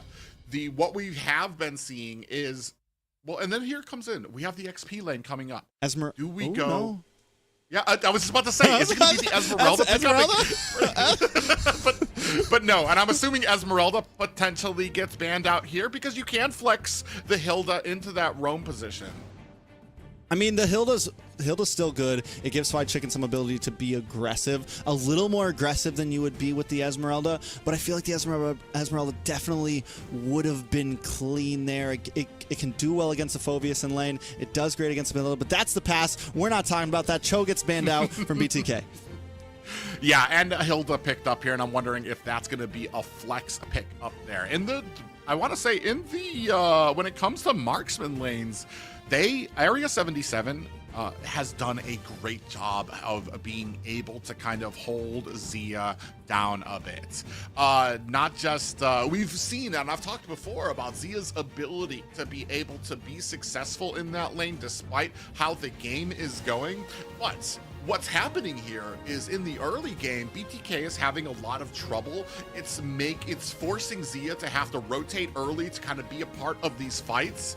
And eventually, I mean, it works out in the beginning, but eventually they're starting to lock down. As soon as they see Zia has become a part of these fights, they just instantly zero in on him and are able to pick him apart. Here, they're going to have some different answers. You're not going to be able to get that wings by wings and quickly come in from the flank to drop down that immense amount of damage with the Farja, because now Hoon's going to be taking that up. And I'm wondering what the other answers are. And they probably lie in this Matilda pickup. And, I mean, potentially bringing that Phoveus into the back line there, dropping down those demonic forces. Big focus here by Area 77 on that marksman lane. I mean, the 1-1's still open. It's a possibility. It could be something. We've seen Zia pick it up. We've seen ISO pick it up. And if that gets picked up, how does Area 77 respond? Mage is also still open. And I'm thinking maybe for Area 77, something like the Eve here? I know the Jushin is on the field still, but it feels like the range of the Jushin just has trouble sometimes against that Farza. I feel like the Jushin has trouble against the Hayabusa. And the Eve might be able to be a little bit more helpful with the Suyo and the Phoveus, be able to trap people inside of that box, use it a lot like how Hoon used it yesterday. Yeah, and this is something I've covered before when we talked about the Farja. Even if you're able to stop the Farja once you understand where she is on the field, you're talking about 1 or 2 attacks from that feathered airstrike, and that is almost, for most of the squishy heroes, for most mages, for most marksmen, that's more than 50% of their health, and you're just looking for somebody else to kind of finish up the job. Here, I'm not big on how the Zuxin might play. Potentially, we might be looking at, we could also be looking at a Valentina, somebody who can copy the wings by wings, somebody who can copy some of these ults to kind of bring them out there as well, to bring that same lethality that we had from the Farja back and turn it against BTK. Well, I mean, with the Hylos picked up, tanky front line for BTK. Just real simple, straightforward. Farza in the back, Hayabusa jumping around, 2 thick boys. They go for the Jushin still, and then we go for the carry. ISO did a great game on carry last time, and now with the mobility, it could still be a little lethal. But Zia, instead of picking up something like the 1-1, he goes for this Granger once again. Any thoughts on it? I was going to say, my only thought right now is that Zia immediately picked up the Granger after the pickup from ISO. So he's very confident in it. I think there probably could have been something else potentially to come in there to do I feel like to be a challenge. Granger does come on a bit faster than the carry does. Granger can also kind of close the distance on the map very quickly and become a part of these team fights a little bit faster. But we've seen this before right now from BTK where that doesn't really matter. We'll see how well BTK performs up here, especially in these opening minutes of the game where they've had so much trouble against Joybaj, against Yureshi, who've been doing these great job creating these plays to be able to kind of burst through that front line of BTK. Now we'll see if Area 77 can keep up their streak as BTK's backs are up against the ropes, taking shots to the face. Can they finally put one in their book, or will Area 77 take us to match point? Yeah, and that's going to be the scary thing here already. You do see that Lantern Flare doing its work onto Shark, getting him down to about 50% health. They do clear out the mid very quickly. Fried Chicken takes a heap of damage right now. They're doing work, and I'm eager to see how we go with this first turtle fight. Yeah, I think first turtle fight can definitely be huge. BTK has gotten the past 2 first turtles, or no, got first one, lost second one, but still has always been a presence in these first few turtle fights. And Area 77 normally kind of takes their time in the first 2 minutes. They look for that 3 or 4 minute spike, that first item to really lock in. The one thing here is that I feel like BTK has a few picks that are just a little bit more comfortable for them. The only thing, Shark, I feel like Shark kind of can sometimes be a little held back on a pick that is like a Hylos, where I feel like Shark is another one of those mechanically inclined players, where Hylos is basically just a run up, get a stun, run away, run up, lay down a glorious pathway, run up. So we're going to see how well he's able to kind of manage some of these fights. And that seems to have been the continuous story of the past 2 games. Blaj has been able to get more of the mechanically acclaimed heroes that you can make big plays on, and Shark has had to pick the more passive side of things sometimes. Just kind of be the guy who can run around a bit, get vision. He's not able to be a big playmaker for his team, and is that maybe one of the problems here? Yeah, and I mean, it is definitely one of the problems that we've been seeing here. Starting to go on, ooh, Yureshi actually might be caught, you know, going to take a little bit of damage, and Matilda already paying for its weight.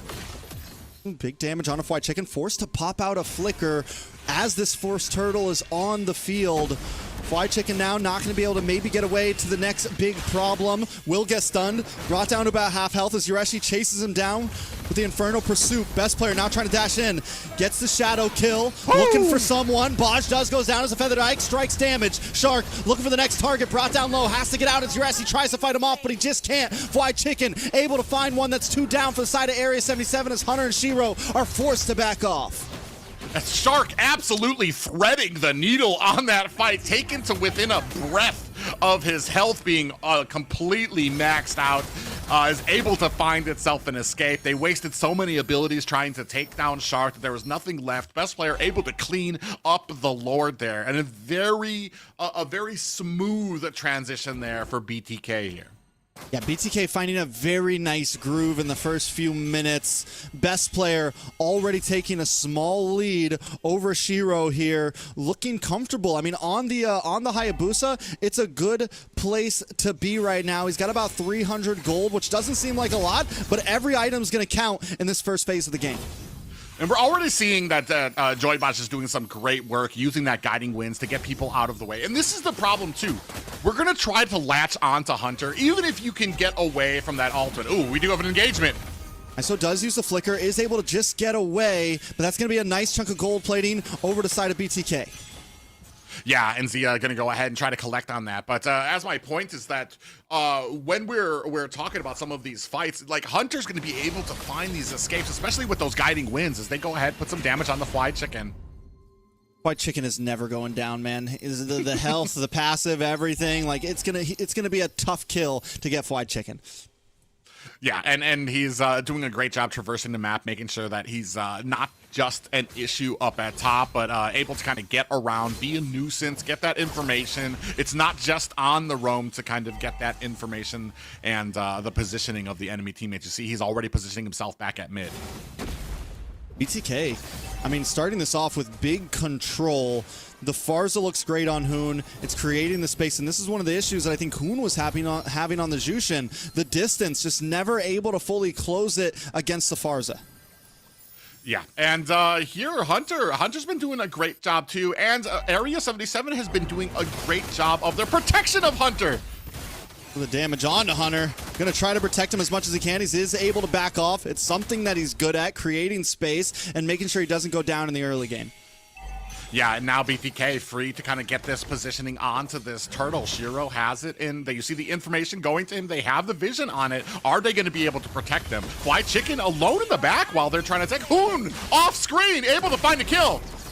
And now Best Player going to get involved. Shiro brought down to about half health. Best Player still has a shadow kill. Just waiting for the moment to strike. He's going to go back to the turtle, though, as Yureshi drops the Infernal Pursuit onto Fly Chicken and Shark. But they're just creating space. They're just biding time as Hunter tries to move on to Best Player here. The fight still continues. Yeah, and at the bottom, the lane is alone, so you can see that Zia on the Granger is going to go ahead and be able to get that tower at the very least, while BTK is baiting around on this turtle, looking for a fight with Area 77.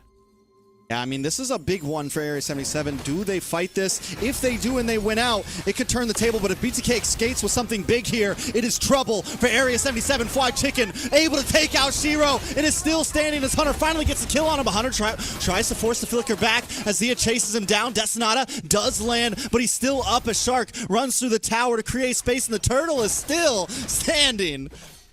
Oh, and this is just a much better game by BTK. Very much more deliberate with some of these fights. Even the deaths seem more deliberate by BTK to be able to give them time to be able to get these turtle to push back Area 77 and give best player the room he needs.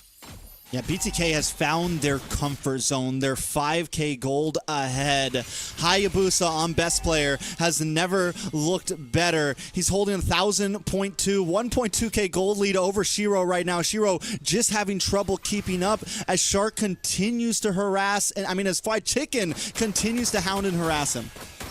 Yeah, and even there, Fried Chicken did an excellent job being able to get the distance out there. Ooh, a nicely placed Glorious Pathway is out. Now Yureshi does hold down the front line as Shiro tries to get a couple Ranger shots on them, but still not enough. At least they defend the tower, though.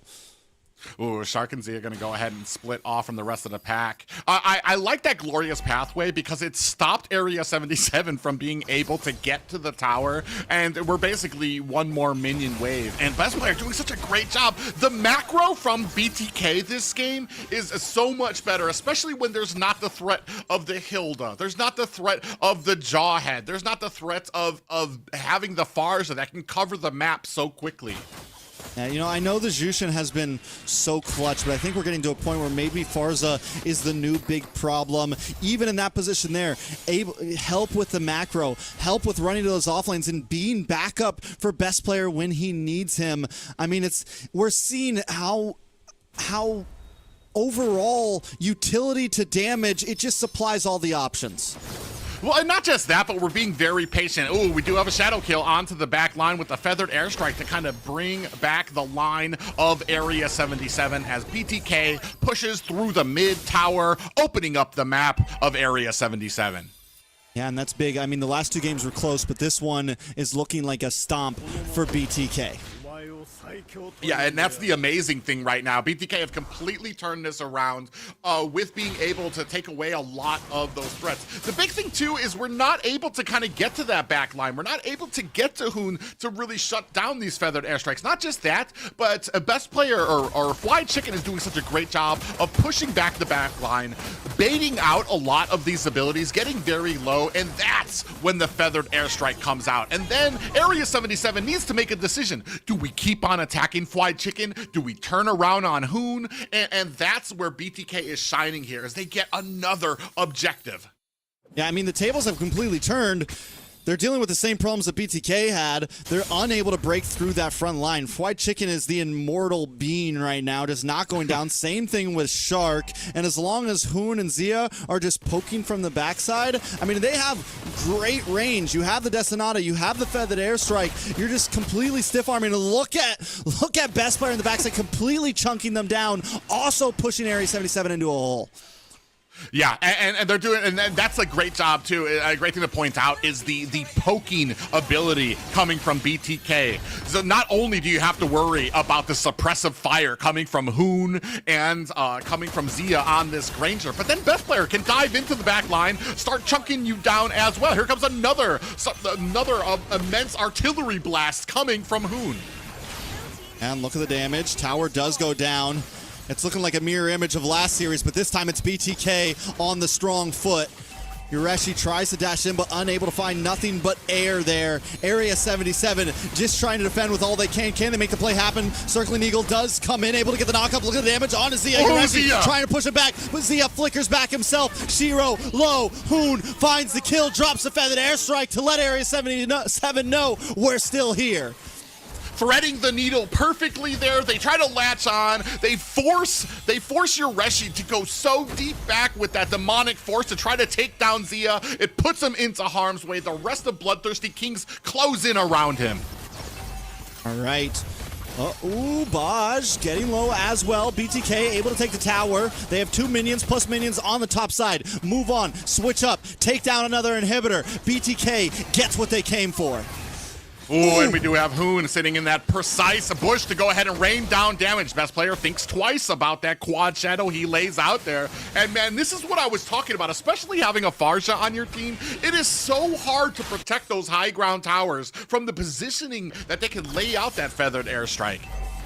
Look at the difference, the gold deficit, the oppression between ISO and Zia right now. ISO is just getting his 3rd item locked in. We're 11 and a half minutes in almost. This is troublesome. Shiro as well, nothing but a Hunter Strike and a War Axe. The damage just isn't there for Area 77. And Hoon only has 3 items locked in as well, but he is chunking them boys down. Nothing but a Hunter Strike and a War Axe and a Dream, and right now BTK is crushing that into a nightmare. And I absolutely love the pickup. My big point was for the Jawhead, but being able to take this Farsha away from them too, adding it to your repertoire has been a game changer for BTK and been able to help secure a lot of these engagements. As long as Hoon stays out of the mix, as long as Hoon stays with that great positioning, laying down that feathered airstrike, BTK is going to have a gold-paved road down to Area 77 core. I think there's a very important thing to note here. When Area 77 won their games, they were close. When BTK finds their groove, they have only lost 1 tower. They have barely lost anything at all, and they have kept a strong gold lead. It's looking at almost 12K at this point. We're breaking into that zone. I don't know if Area 77 can defend this Lord. Yeah, we're about to find out. No high ground towers left. Lord crashes in. Look at the damage on Ashiro. Immediately annihilated as Joyboss tries to get in the back line. Yureshi does everything he can to buy time, but it's just not going to be enough as BTK takes game number 2.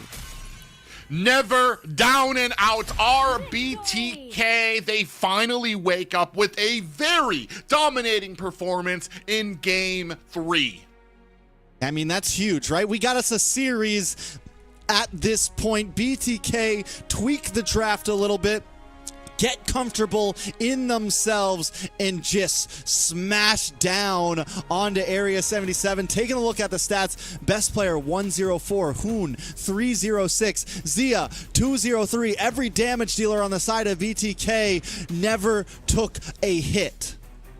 Yeah, and the only deaths coming from Shark and Fried Chicken there. Just such a great and phenomenal job, and a well-executed plan as well. 0-2 to 9. You can take a look here at the damage dealt.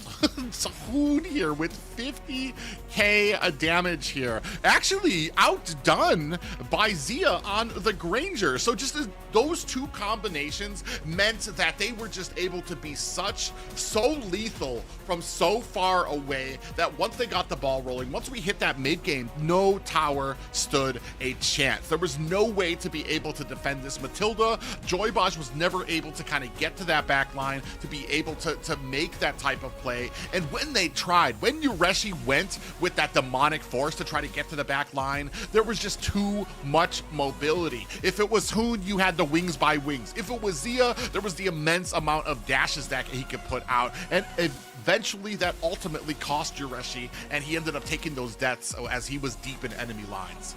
I mean, BTK is back in good fashion right there.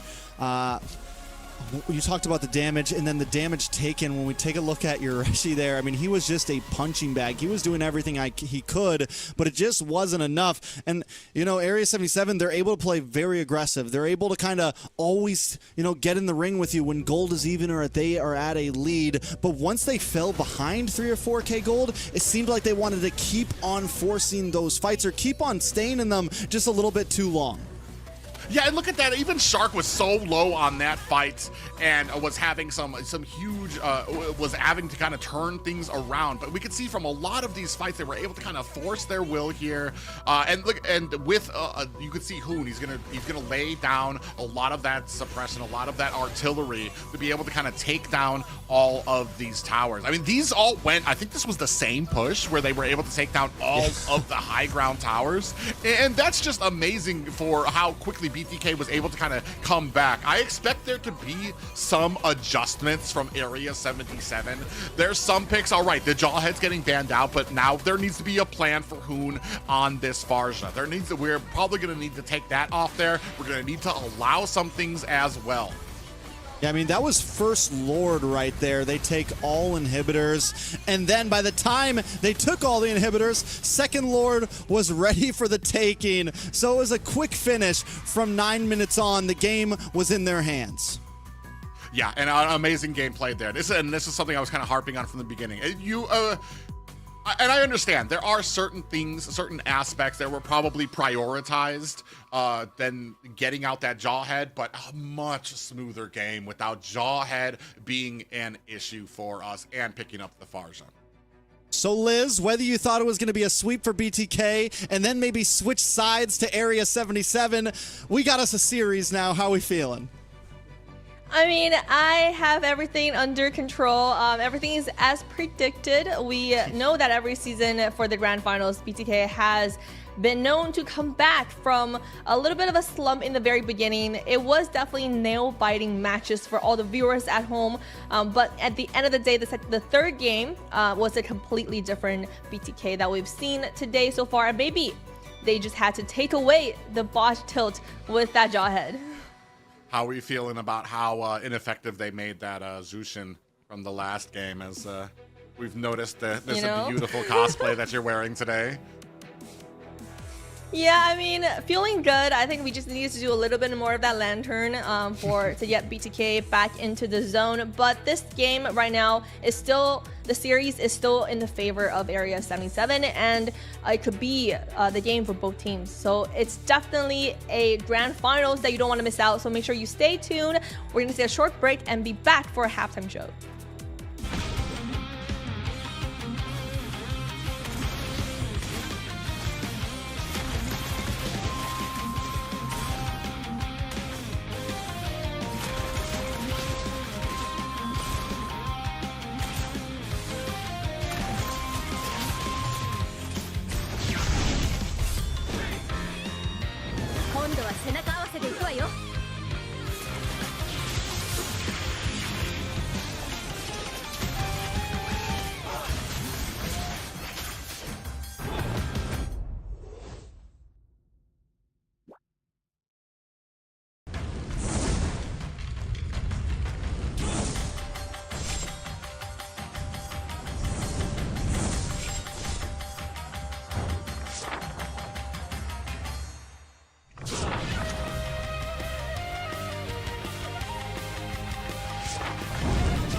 checkbooks and your wits tonight. Let's start the bidding! The rapid dragon in agile fashion. We jump into action, dashing. Perspectives are clashing. Oh, oh, oh, we're taking on the fight.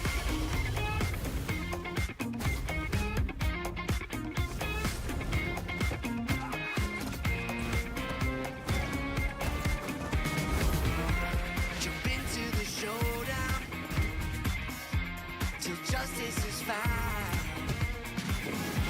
Transform into battle now. Judgment's gavel coming down. Fighting for the righteous justice. Fighting for the priceless truth. Blurring all the lines between the bad and the good.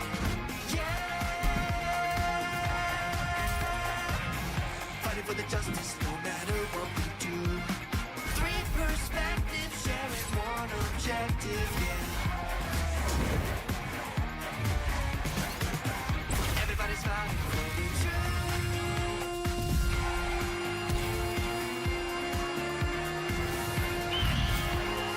Justice calls.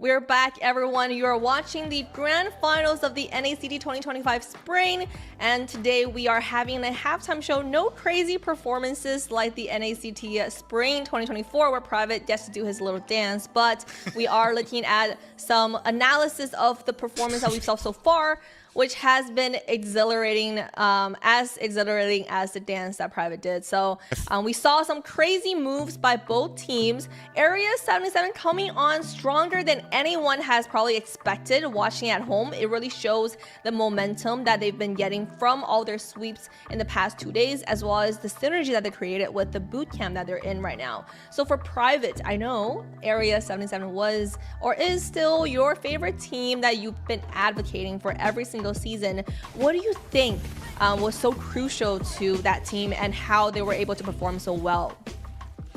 For me, I felt like both of these teams, Area 77 really had a great focus on to the marksmen and on to the mage. First, it started off with the pressure that they were able to exert onto Hoon, bringing him down. You can see here 0 and 5 into that first game, and once they knew that they had isolated down Hoon, they started focusing their efforts onto Zia to kind of shut him down. I don't think too many people, we've talked so much until we're blue in the face about how well Zia can play, but especially having a pick like a Farja that just excels so well against marksmen, and the way that they were able to play that, not just against Zia, but how well they were able to play it against Hoon. A lot of times the Farja came into these fights very late, making sure that a lot of these abilities were exerted. They caught Hoon off, they caught Hoon very quickly, able to take him down, and eventually found victory in that. And especially not just having that distance type of victory, that distance game where the offense, the poking ability that they had, but also close in, having that jawhead. A great game there played by Joybaj, being able to bring in, to capture a lot of those squishier picks like the Zia, like Hoon, and even finding fried chicken as well. Yeah, and for Trex, how do you think BTK has been performing? What do you think was the reason that allowed them to come back and pull out that performance in the third game that we just saw? Listen, there's only two things we need to talk about, all right, guys? There's only two things. First of all, BTK needed the losing buff, right? They needed to lose 2 games to get their buff on. We've seen it in multiple seasons. We've seen it happen back to back. We've seen reverse sweeps. They need to, they got to be punched in the face a few times before they really heat up. Secondly, it's just the draft, baby. It's just the draft. They found the tweak. They found the answer. And Area 77's going to have trouble keeping up now that BTK knows it's there. They gotta, now Area 77's on the foot of what can we tweak? Because with BTK, the way they're looking after that last game, it wasn't a close game like the first 2 times. It was a stomp fest. We're talking 11K gold lead over to the hands of BTK. Game finished in under 13 minutes. I mean, they're back in their confidence. They're back in their prime. And if Area 77 doesn't find a way to slow that down, we're looking at some more wins for the side of BTK. Yeah, and wrapping that up, guys, for both of these casters, you are advocating for one team, just analyzing what went wrong, what went well for each of these teams. What do you think is... Well, we'll let the casters take more into this after the break, but we're going to have an interview with Layla, a member of the community, a streamer. Welcome, Layla. How are you feeling today? I'm good. How are you, Liz? Thank you for having me. I'm good. So a lot of people might not know you well enough from the community. Can you tell us a little bit about yourself? I just love playing MLBV. I've been playing since 2017, I would say, and I just started streaming this whole journey on Twitch. This just been really fun, and also meeting a lot of new people. Yeah, and you just basically stream ML. What else do you do? I am also a personal trainer. That's actually my part-time job. Yeah, so but right now I'm trying to do more of like a streamer. We're trying to go towards that side, so that's what we'll be doing and what you'll be seeing a lot from me.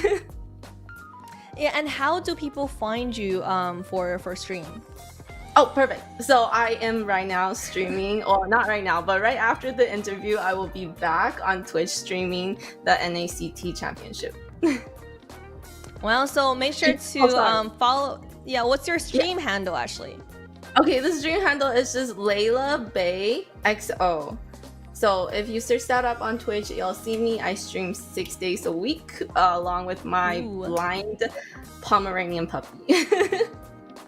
Wow, that's adorable and also very consistent. So good job to that. And today you've been watching and restreaming the grand finals. Which team are you actually supporting? I have to say everybody, I think, is rooting for BTK, but I would really like to see Area 77 win. Yeah, so let's just make a new team, BTA and Area 77 together. BTA.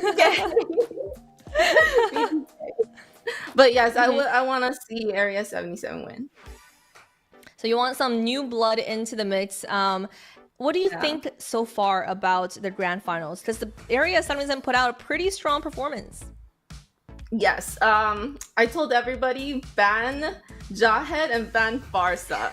I mean, we saw the third game, right? When BTK took Farsa, it's a whole different story now. So I think Farsa as a hero is very overpowered. So if you don't ban her, pick her definitely, and I think that would make a big difference in that game. You told them to ban Jawhead and ban Farsa. Which team are you really supporting here, BTK?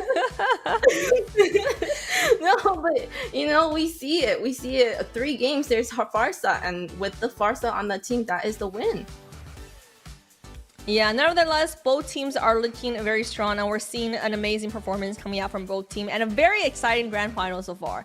So for you, besides restreaming the tournament, you're also playing ML, right? Are we gonna see you join the MWI one day? If I will be, we will try to get there. I don't think I'm a pro player. I'm probably just gonna be more of an entertaining player to watch. Are you going to be restreaming the MWI, which is going to be happening next weekend? Of course I'll be there. Yeah, so make sure you support Layla on her streams and catch the MWI as well as this tournament, and Layla on her casual streams. And maybe one day Layla will join us as a pro player in the community. Sounds good. Thank you so much for having me, and I'm so excited to get back into the game and watch this final. Yeah, and so are we. Thank you, Layla, for joining us. We're gonna get right back into the discussion that we had earlier with the wonderful Trex and Private popping back on the stream. But before that, we actually have a giveaway for our audiences. So we're catching you by surprise. Make sure you are still tuning in to all of our discussions. On the screen, you should see in a bit that we're gonna pull out a QR code in any minute. So make sure you stand by. In the meantime, casters, it has just been a crazy show today. There's still many more games to play. Do you think we're gonna see a back-to-back victory from either side?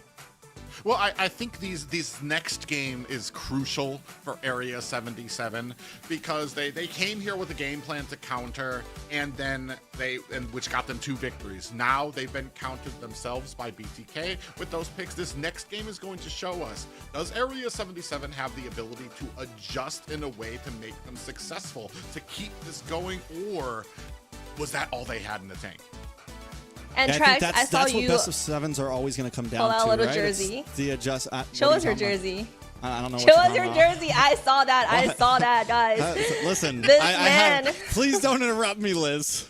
Liz, please How do can I not interrupt me. Anyways, as I was saying, in a best of 7, you have to be able to adjust in draft. BTK took 2 losses. It took them some time, but they were able to find the answer. So now Area 77 is on the back foot, and they need to find, what do we need to ban? What do we need to prio to find that answer? Is it the Farza? Is it the Hayabusa? What's the new most important thing on the field? Yeah, I know what's the most important thing for our audiences right now is we have the giveaway ready. Let's pull that QR code out. Make sure you have your phones ready to scan that QR code and type that code in for your chance to, this time is 50 permanent skins. So there's more chances for all the audiences who are still tuned in, still supporting us. Make sure to be one of the first 50 lucky winners of that skin. Oh, and then I just noticed that too, 50 people have an opportunity here, so try to get on that. They still will go very fast, so you guys need to make sure that you are getting that scan very quickly. Yeah, I mean, we love giveaways. I love looking at the giveaway screen. I think the best thing too is all these giveaways haven't had like dust in them or anything. It's been nothing, but it's not been like a chest. It's been straight permanent skins, big diamonds, big money. Yeah, big diamonds, big money, a lot of excitement. Make sure you are one of the first 50 people to scan that skins. Some very exciting skins looking for our viewers, and some very exciting games coming up. I know we've been hyping both teams up. They've demonstrated through their performance that don't count any team out. They're both stacked in, locked in the zone in their boot camps, and they've just been showing how great the synergy is. And only Trex is wearing a little jersey on. I don't know if that's going to change the look. I had to get rid of the button up. It was hot, man. I was sweating. It's so hot. I need something comfortable. In Florida. Yeah. I mean, it makes sense. Sure, it's at Trex's defense, but we are supporting both teams nonetheless. We're just supporting the NA community.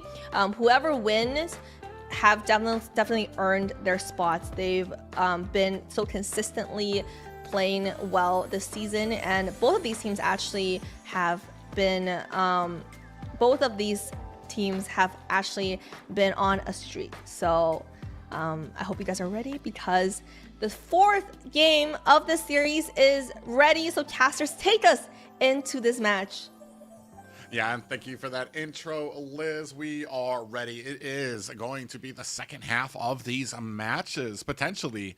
And the thing, and actually Layla brought up a great point here, was that Farja, 100% win rate for this series. And is that something that there needs to be Well, it's not.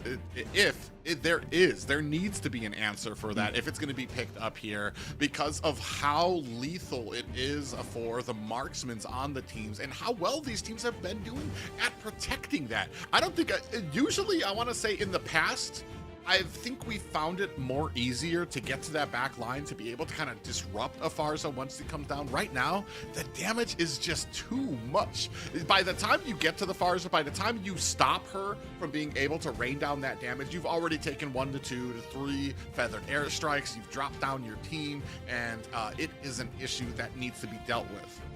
Yeah, especially, and it just works even better with the way that the EXP lane and the Roam are right now, with how bulky, tanky heroes are in 2 lanes. And once you get into these big 5v5s, it's just so tough to touch the Farza. And she has the burst damage to shred down your bulky heroes. So, I mean, it's definitely a weird position. But another weird position, Area 77 now on the red side, where BTK seemed to have the advantage, right? Last time they won their first game on the red side. Could this be something important for Area 77 if they want to get another one with that swing back of those second 2 picks?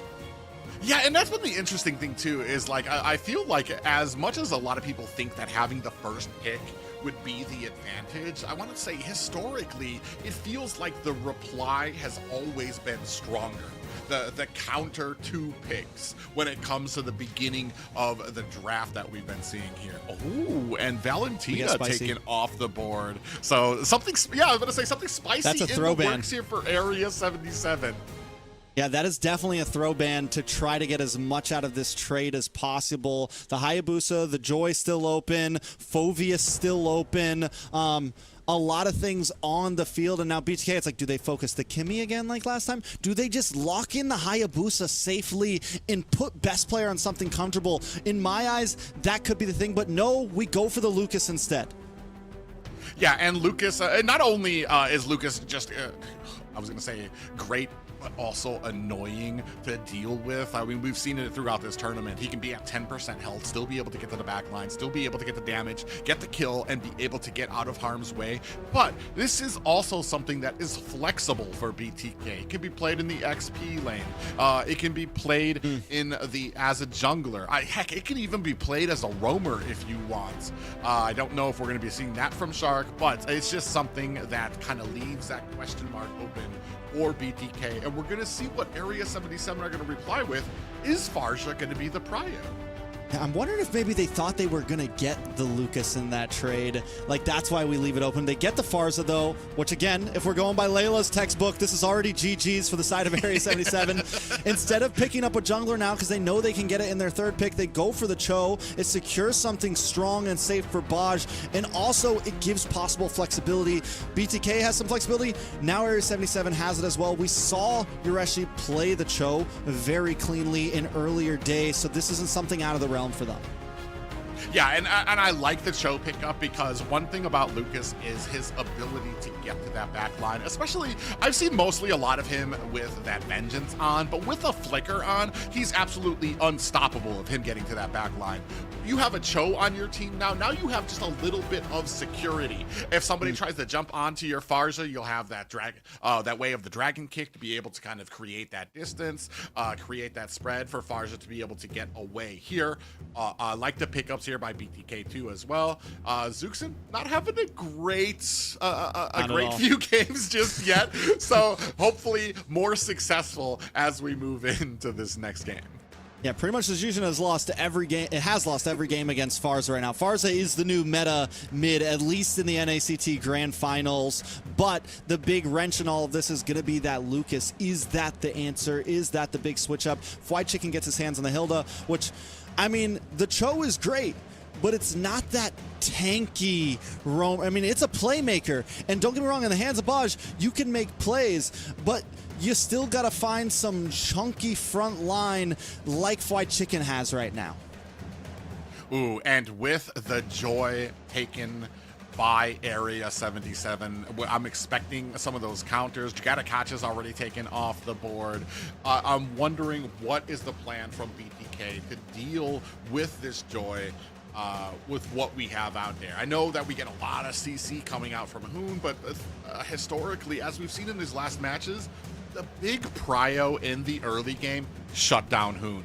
make sure that he is not going to be a factor, that he is not going to be able to get that scaling. Once we shut down Hoon, I want to say we kind of scale over to dealing with Zia to make sure that he's not a factor.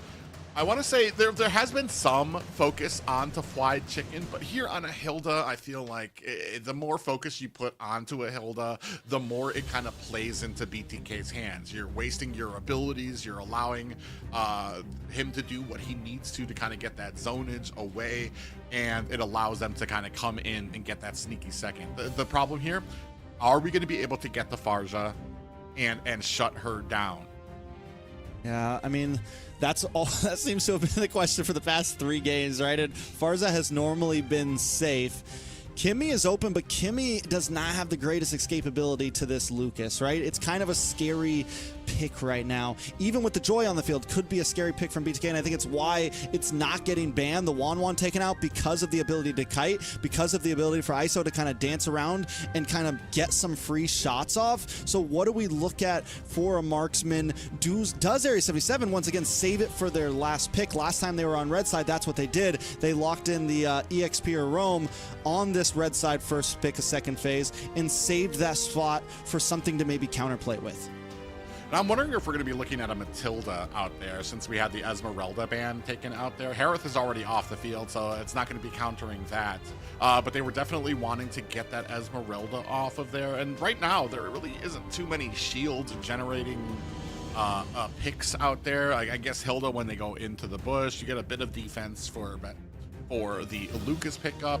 ISO seems comfortable. Didn't really have a great game on the carry last game, but I want to say the second game he did very well on it. They were able to scale up into the back here. Oh, and we do have Zia going on the Moskoff. This is something I like because it helps with BTK being able to have 2 avenues of success, not just at the team fights, but being able to split push as well. Instead of trying to match Joy with a Hayabusa or match Joy with something else in that split push, you have another answer in Zia who's going to be able to kind of get those push, and he can even create this. He does fairly well against the Joy as well. I mean, just creating space, right? Whenever someone tries to dive on him, getting the dash, getting that pushback, possible crowd control, and then they go for the Ruby again here too, which last time it didn't do too well, but it's a great counter to the Cho, man. It is a great counter whenever he tries to come in, because he's not just an instant attack. Joybaj, if he's going to be the one using this show, he's going to be forced to use flickers, not as much of the, the kind of sliding around, because if he gets hit by Shark and then he gets pushed back by Zia, it's going to be a quick death to him. So he's going to have to be very careful on how he approaches these attacks. Ooh, and then we have the CC finally picked up by Area 77, a great single target, sometimes duo targets, being able to expend that damage to be able to take them down as well. Farza on the side of Area 77. The big thing here is, are we going to be able to shut that down with what we have on the side of BTK? Or as Layla put it, is it basically GG in the favor of Area 77? I mean, it's definitely going to be a close call. I think I like BTK's draft here. I think they found some great answers. It's going to be a lot of execution. And same thing to Area 77, a lot of how they execute this. They do have the Farza, which has been such a powerful pick. The Joy without the Hayabusa on the field, also a very strong pick. But in my eyes, a lot of this could come down between Zia and ISO. Yeah, another thing is that when it comes to some of these games, Area 77, because they had the Jawhead, they were able to make those plays in the early game, and BTK was always responding. This time, I think they have a better way, better avenues to go ahead and start this as we move into that Game 4. Yeah, BTK puts the match, puts a point on the board, trying to tie things up, trying to bring us to a Game 5, maybe a Game 6 or 7, and I like it. Right now, Area 77 has to be the ones who are thinking, and I'm excited to see how we approach in this early stage. With the Cho on the field, I can see Area 77 being a bit more in the river control section in the early phase. Yeah, and right now, especially with Shark, I've talked about it before, Ruby does need a little bit of time to kind of get some of those items, get some of that cooldown to where she's going to be having a lot of that effort that she can exert on the enemies, the CC that she can bring out there, and especially with something like a Farza.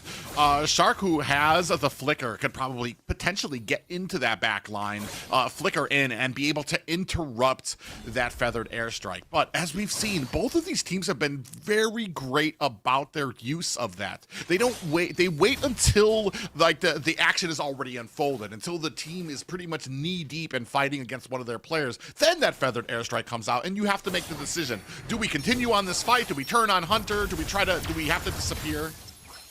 And we're seeing some of the trouble that Shark can cause for Baj when he tries to go in. He gets stopped in his track for a second, and it buys that little second of time for the side of BTK. Yeah, and Shark already doing great jobs zoning out Joy Baj right now. Best player and the Fried Chicken move into the bush. I think we're kind of maybe, this is one of the things I was talking about before, where we kind of linger and we possibly force a fight, but BTK doing a great job trying to get that distancing in as they start on this first turtle. Look at the aggression on Shiro. He's forced to reroute around the back. Nice knock up onto 2 members, though. But here comes Best Player looking for some damage. Shiro pushed back, pulled back, taken out. Fried Chicken with the first blood. BTK looking to take this first turtle. Oh, that was just a magnetic combo that they put onto Shiro with the pullback and to the pop-up and then the damage coming out from Best Player. They immediately turn around, snatch up this first turtle. A good start for BTK. Hunter, though, on the hunt for Zia here. Not able to find any big value out of that push down to the boss side. Let's take a look at the items, though. At least some of the gold. Yeah, we take a look at the gold too, and especially when it comes into that marksman lane, it does feel like ISO just narrowly having the edge over Zia right now, and that might be a little bit of a problem as we move into the mid and late game. Feathered airstrike does come down, pushing Hoon back, and there's that range once again that we're seeing. Shark, though, continuing to keep tabs, continuing to get information for his team in the face of Area 77. Yeah, and doing such a great job of it right now, and we're still sitting at 1-0, still having a little bit of a problem. Hunter trying to get that distance. Like I said, it's a little bit more of an issue when you don't have the Jawhead making those plays. Shark doing a great job. Another big I'm offended. A little bit of damage from Chicken. Area 77 able to back off, but ISO might be in trouble. Pops a Speedy lightly. Look at the damage.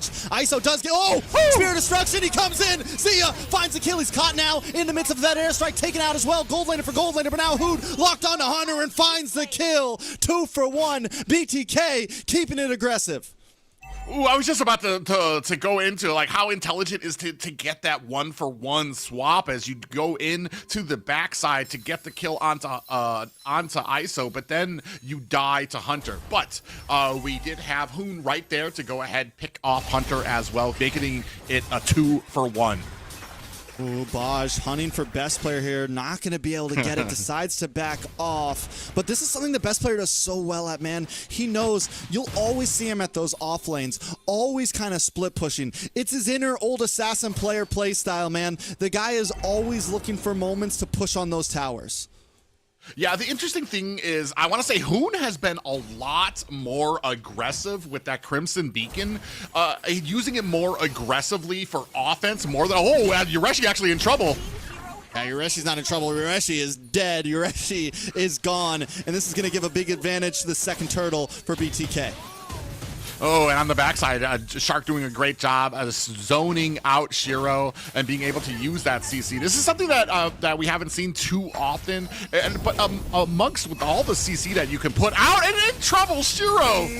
That crab might have not been worth it. He is able to... No! I'm offended! Shiro trying to escape with his life. He just makes it away. I guess the crab was worth it. The crab was worth it. He makes it out of there. And BTK looking to lose their top tower here. Fried Chicken powerless to go ahead and stop that. It's been a back-to-back, but without the aggressiveness of the Jawhead, without the fear of that, I feel like Hunter just has not been having a great game.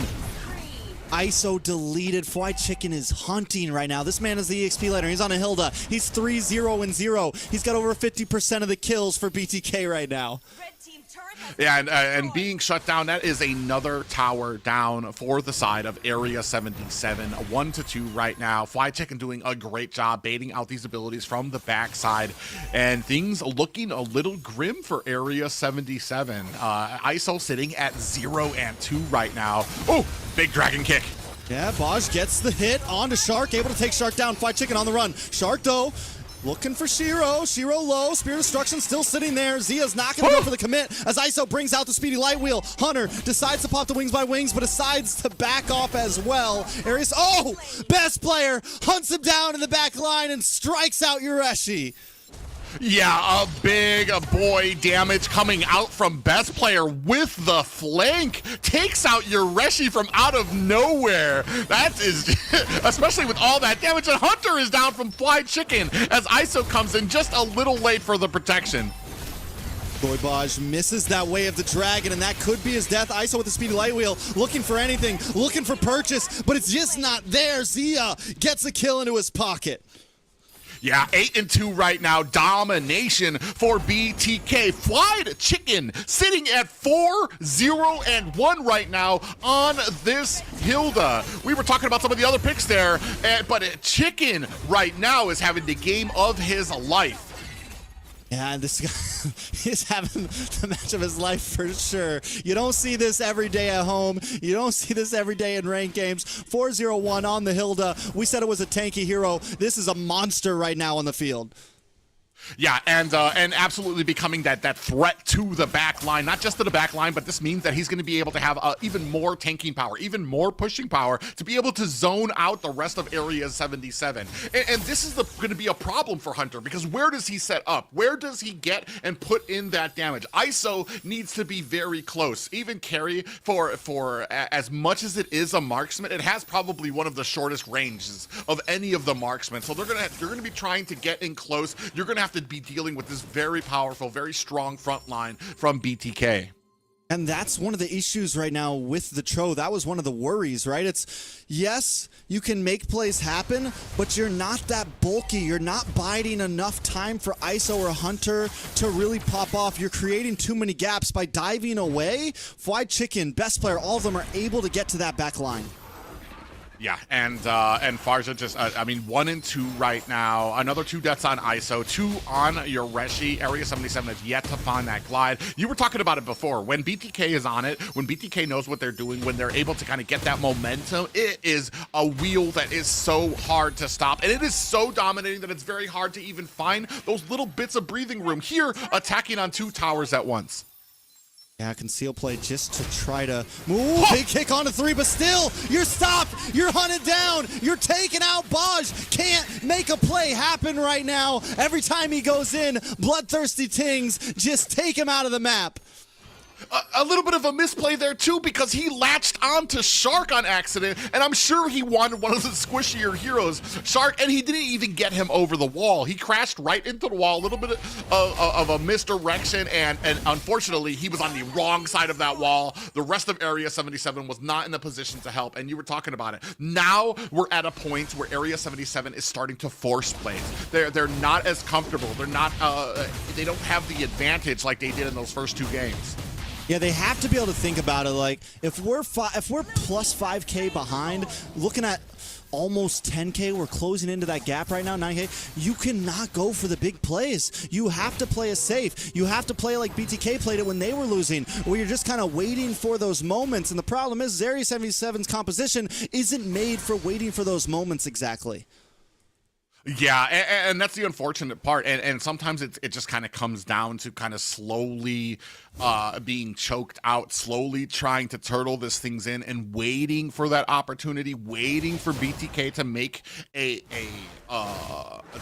a mistake, which they're not really making right now. And we've talked about it before. BTK is one of those teams that the later and later it gets, the more games that they play, the later the hour is, the better they are at being able to get those comebacks. And here right now, with them in control, it's going to be very hard for Area 77 to find that footing. Now watch for Zia. My guy just got in the Malefic gun. We're looking at a little bit more range added onto a Moskov who doesn't have a lot, but that range could make the difference when trying to break through these towers, when trying to take on these team fights. Yeah, and I want to say, like, I was very surprised at the aggressiveness of Hoon with this. The first 2 fights we saw, he used that Crimson Beacon very aggressively instead of like using it to try to get away, and that really set the stage, kept this snowball rolling. We're down 1 high ground at the 10-minute mark right now. Area 77, 10K gold behind right now, looking for some type of opportunity. They go deep in on Hunter. Zia gets the pushback on Shiro, hunting him down, looking for one more hit, but Shiro's able to just get away. Now best player moving on the next one. ISO is able to take out Fly Chicken. Best player under the tower. Yureshi able to take him out. Area 77 are defending, maybe looking for the fight back, but they decide to back off. They are able to come out in a good defense. Ooh, I mean, they're able to kind of tie this up. They're able to get some kills off on their own, but they went a little deep there onto Hunter. Concealed play even flickered in. Hunter was able to get away, but that put a few of them at harm's way. Even able to bring down Fly Chicken, who's sitting at 4, 1, and a 2. So a little signs of life still from Area 77, and that's what we're talking about. Those little mistakes. Be patient. Allow BTK to kind of come in, make some of those mistakes, and that is where you will find your opening. Unfortunately, not enough just yet for Area 77 to kind of turn this around. Yeah, I mean, look at the items. Zia's about to get in that rose gold. Gonna give him now he's got range. He's gonna have some defense. Taking a look at ISO. He does have the Trinity in. He's looking for the next item. We are starting to see the damage start to be output by ISO. So Area 77, yeah, I think at this point in the game, it is a time. It's a clock that we are waiting for, to where Joybaj is taking enough to take a couple more hits, to where Shiro can do enough damage to really be a nuisance to Zia, to where Hunter can do enough burst damage to maybe get Fried Chicken and Shark low enough to where the rest of the team can clean up. I mean, Hunter has been having a rough game. He's only got 2 items at the 12-minute mark right now. So, and on a Farja, you still do enough damage, but just Hoon has been doing such a great job of trying to keep the distance here. Joybaz back and forth, actually gets put back. Oh. Man, that is tough. Area 77, Hunter now caught by the Spear of Destruction. Zia wipes him out. Hoon gets the double kill, though. Shiro no longer looking like a hero under the tower, as Yureshi just tries to defend, but a Lord's going to be coming soon, and it's only 3 members on the map for Area 77. 12-4, 13-minute mark right now. BTK with another Lord looming, and that is something dangerous for Area 77. Last high ground tower meeting its end by Zia. BTK looking to put this game into the record books. Zia is 1v3 right now. Lord coming down. Minions on the mid side. Area 77 just trying to defend, grasping at anything they can right now. The Feathered Airstrike does drop down. Able to get some nice shots onto Shark there. They're able to clear these bottom minions before the Lord comes, but BTK is lining up behind it. They don't have minions on the far side. They're still pushing. Don't give me the winner cam just yet. Area 77's not out. Joybaj looks for the kick, gets him against the wall. He's now in a bad spot, but here comes Area 77. Best player able to find Baj. Best player able to find Yureshi. Hoon with the big flare, looking for a target. ISO finds best player, but Shiro's getting taken out. Zia's locking on the base, and Area 77 could be going down for another game, but they're still defending. Hunter finds Fried Chicken. Shark off the map, but the base finally drops, and BTK tie up the series. What a game by BTK. See the winner's cam here right now. I do appreciate it. I'm not going to lie. I appreciate Area 77. Take that loss. High fives all around. It's like, all right, we'll kind of develop another plan for it. You don't even see the frustration just yet, but man, what a dominating game by BTK there. Yeah, I mean, just same thing as last game. Once they found the answer, once they tweaked a bit, it is no longer looking like a standstill. It is looking like BTK is still very much the favorites. Oh, yes, definitely. 17-6 right here. You could take a look at it. 5, 1, and 8 for Zia. 5, 0, and 11 for Hoon. It looks like the Juicen has finally found its mark, found out where they're able to excel. And that is because because of they took out that major effect that was able to be that lethality, that early offense in the Jawhead. Hunter is no longer comfortable being able to kind of get some of those. Even that last airstrike, the frustration that kind of came out of it is that the feathered airstrike was used a little early in my books, especially when you had a Lord coming down to base. That could have cleared out some of those minions there. And then the Lord comes, you don't have a feathered airstrike, and a Lord pretty much slapping in at the cores. We take a look at some of these other stats. Look at the damage dealt, and I just want to point out Zia has 63k, but that was all towards the second half of that match right there. The guy, once he got online, he was chunking. Once we saw that first big Spear of Destruction, even though he died to that, we knew that Zia was online. We knew that Zia was ready to play, and he looked comfortable, looked great on that Moskov. And the one thing that kind of that wows me out is one of the things that's really great about Moskov too is that he has that split pushing potential. He didn't even need to exert that here. He just brought it immediately to the team fights. Use that Spear of Destruction to come in a little bit of the late game, being able to kind of, or a little bit of the late in the team fights and be able to kind of find what he needed. Great game here played. I see the theory behind some of the drafts in game 2, bringing in the Ruby. They just needed the answer of having the Jawhead off the table as well. Ruby did such a great job of being able to shut down the Joy, get in onto the Farja as well, shut down the Cho as well. Every single time he went in, tried to get that dragon kick, to the point that I felt like they were going out of their way to make some of these really questionable plays they were trying to get onto BTK. And taking a look at some of these replays, I mean, this is the beginning, the onslaught of Fried Chicken, just helping them dominate the early game and making those kills matter. Kills onto Shiro, kills onto ISO here. They always had the right targets. Yeah, and that was that beginning you talked about where Zia just comes in with the Spear of Destruction, able to find himself a kill. Even here, like the Spear of Destruction comes in, but they're able to find themselves some kills as well. That was after the kill that Best Player had on the back line, and here is that mess up. This is when they started getting a little sloppy. Joybot gets picked apart on the back line, goes in, only finds a Shark, and that was unfortunate because he wasn't even able to get him over the wall. The secondary thing is that if he got Shark over the wall, he would have been able to dash right back over. Yeah, I mean, it's even if he gets him over, there were so many times where I think Baj just shouldn't have gone for it, but that's the way Baj plays, man, and I think that's going to be one of the things that he needs to work on if they're going to try to turn around this series. Even here, I think if they don't go for that Lord, if they just let them have it and just be ready for defense, maybe they stood a little bit more of a chance. Yeah, I mean, a great game here played by BTK. Unfortunately, I mean, we've talked about ISO, we've talked about Zia, we've talked about both of them. Great marksmen in their own mind, but once they get going, especially Zia here, it's very hard to stop him. Not just that, but Hoon was doing a great job being able to kind of create that distance. Farja, it seems like Farja isn't really that effective when you don't have the advantage. It looks like the Jushin cosplay from Liz was an investment. You know, it was a slow roll. You had to wait for the stonk come up, and it's finally starting to pay some dividends with a match like that from Hoon on said hero, 0 deaths. It seems like it was worth it, Liz. Well, where are we going from here? I'm sure it was. But man, an amazing game, and I'm wondering what type of adjustments that Area 77 needs to make here. The thing is too is the Farja.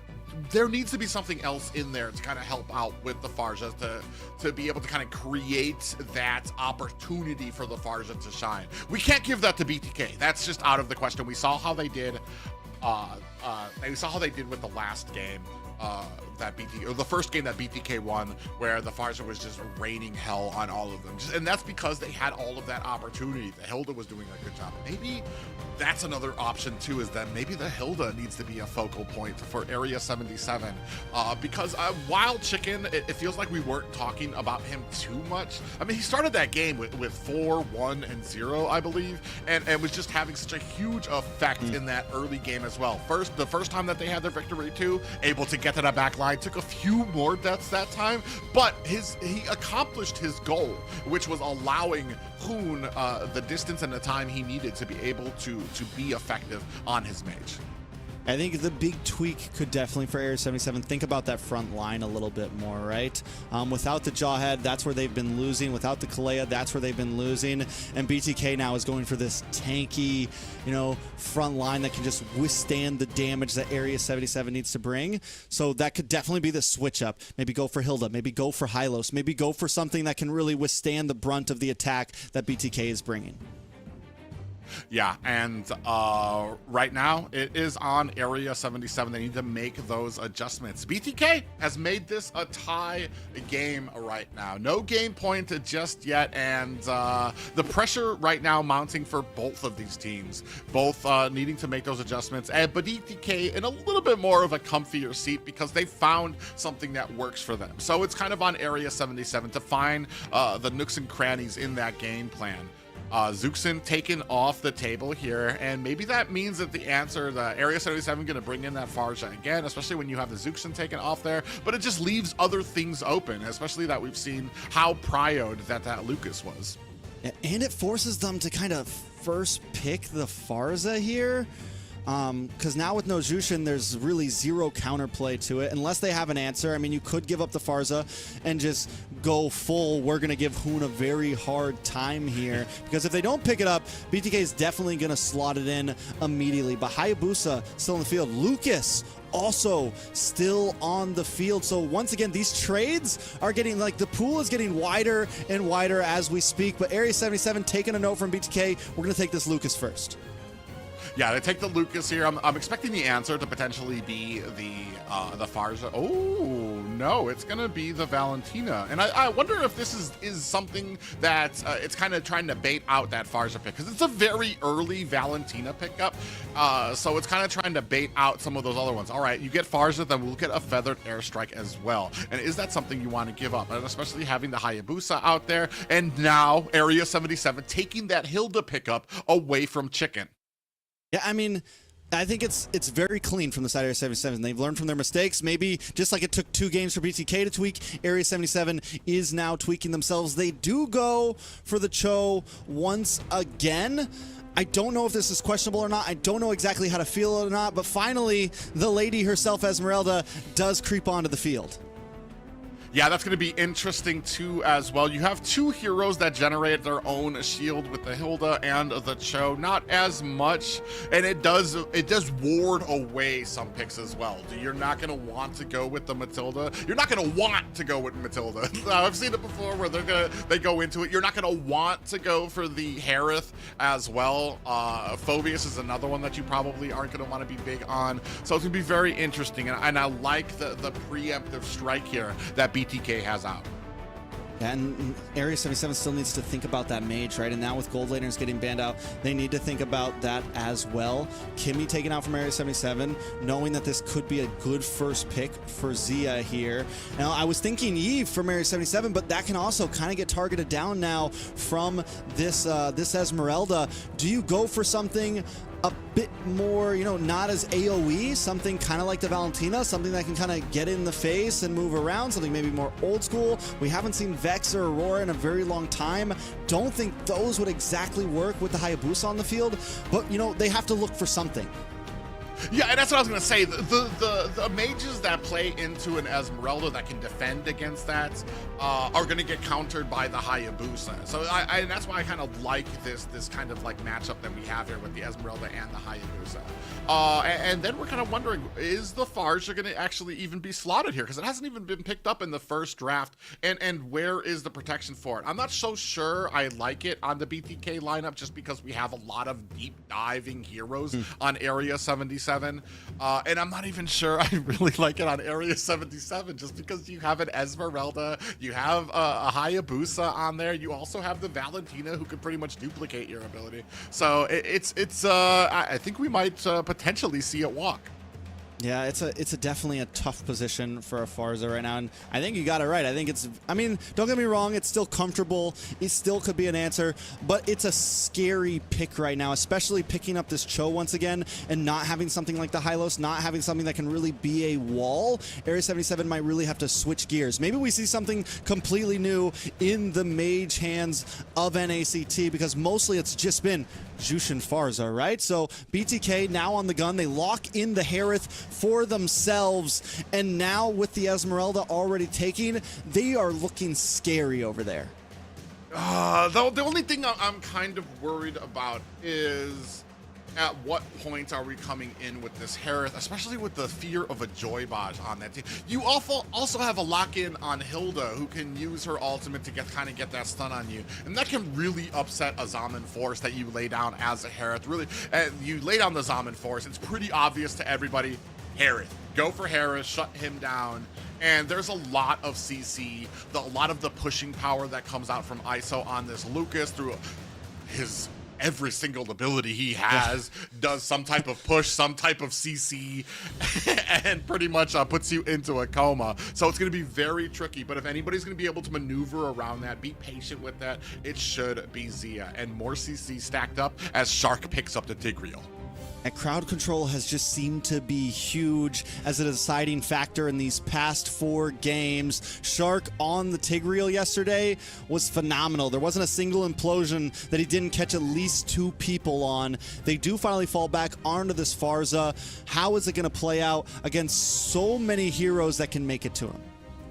Yeah, and I want to say as far as compositions that really meld well together, I like the Wombo combo potential coming from BTK. You get the implosion, you have the falling star moon that can come from Fried Chicken, you've got the chrono trigger that comes from Azia being able to put that AoE damage down. Hoon can even do a lot of AoE damage if he needs to. So there is the potential there.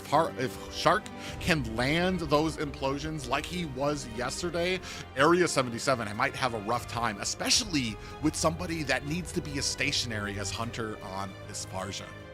I mean, all of it's Area 77 just has to be careful about splitting up overall, but you don't want to stay together when you're up against an implosion. But here we go. Here at the NACT Grand Finals, the score is tied 2-2 between Area 77 and BTK. Who's going to take the next one? Yeah, both of these teams right now, this is do or die. This is who's going to get you the momentum, who's going to give the breathing room they need moving into that next match that will be game point for either of these teams. And Baj and Hunter already kind of helping out ISO. I wonder if that's a possible game plan as we move through this. Gold laners have been important. When ISO's not having a good game, Area 77's not having a good game. I think that's been the truth for both marksmans as well. When Zia's been not hot, when Zia's been shut down, it's been the exact same story. And not just that, but they usually like to start off with Hoon, be able to shut him down very quickly and make their mark. And that puts all the pressure onto Zia, and then they go ahead and focus down on him as well.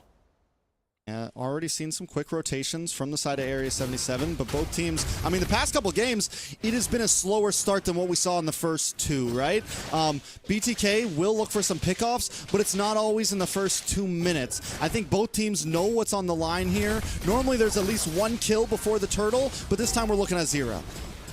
Well, that's because we don't have a freaking Jawhead on there to get in there. Speaking of which, we're going to dive in.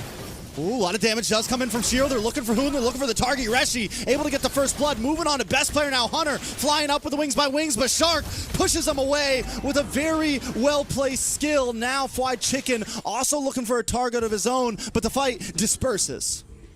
Yeah, and this is the value you get out of a Lucas. Like I'm talking about, and Shiro actually in a little bit of trouble here. Joy Baj with the quick recovery, able to peel for his jungler. And now Shiro has to go back to base. BTK are going to probably try to rush down on this turtle. Hoon also in the fight. I don't think Joy Baj and Yureshi should stick around too long for the Spear of Destruction. Also ready to line up. A best player takes the turtle.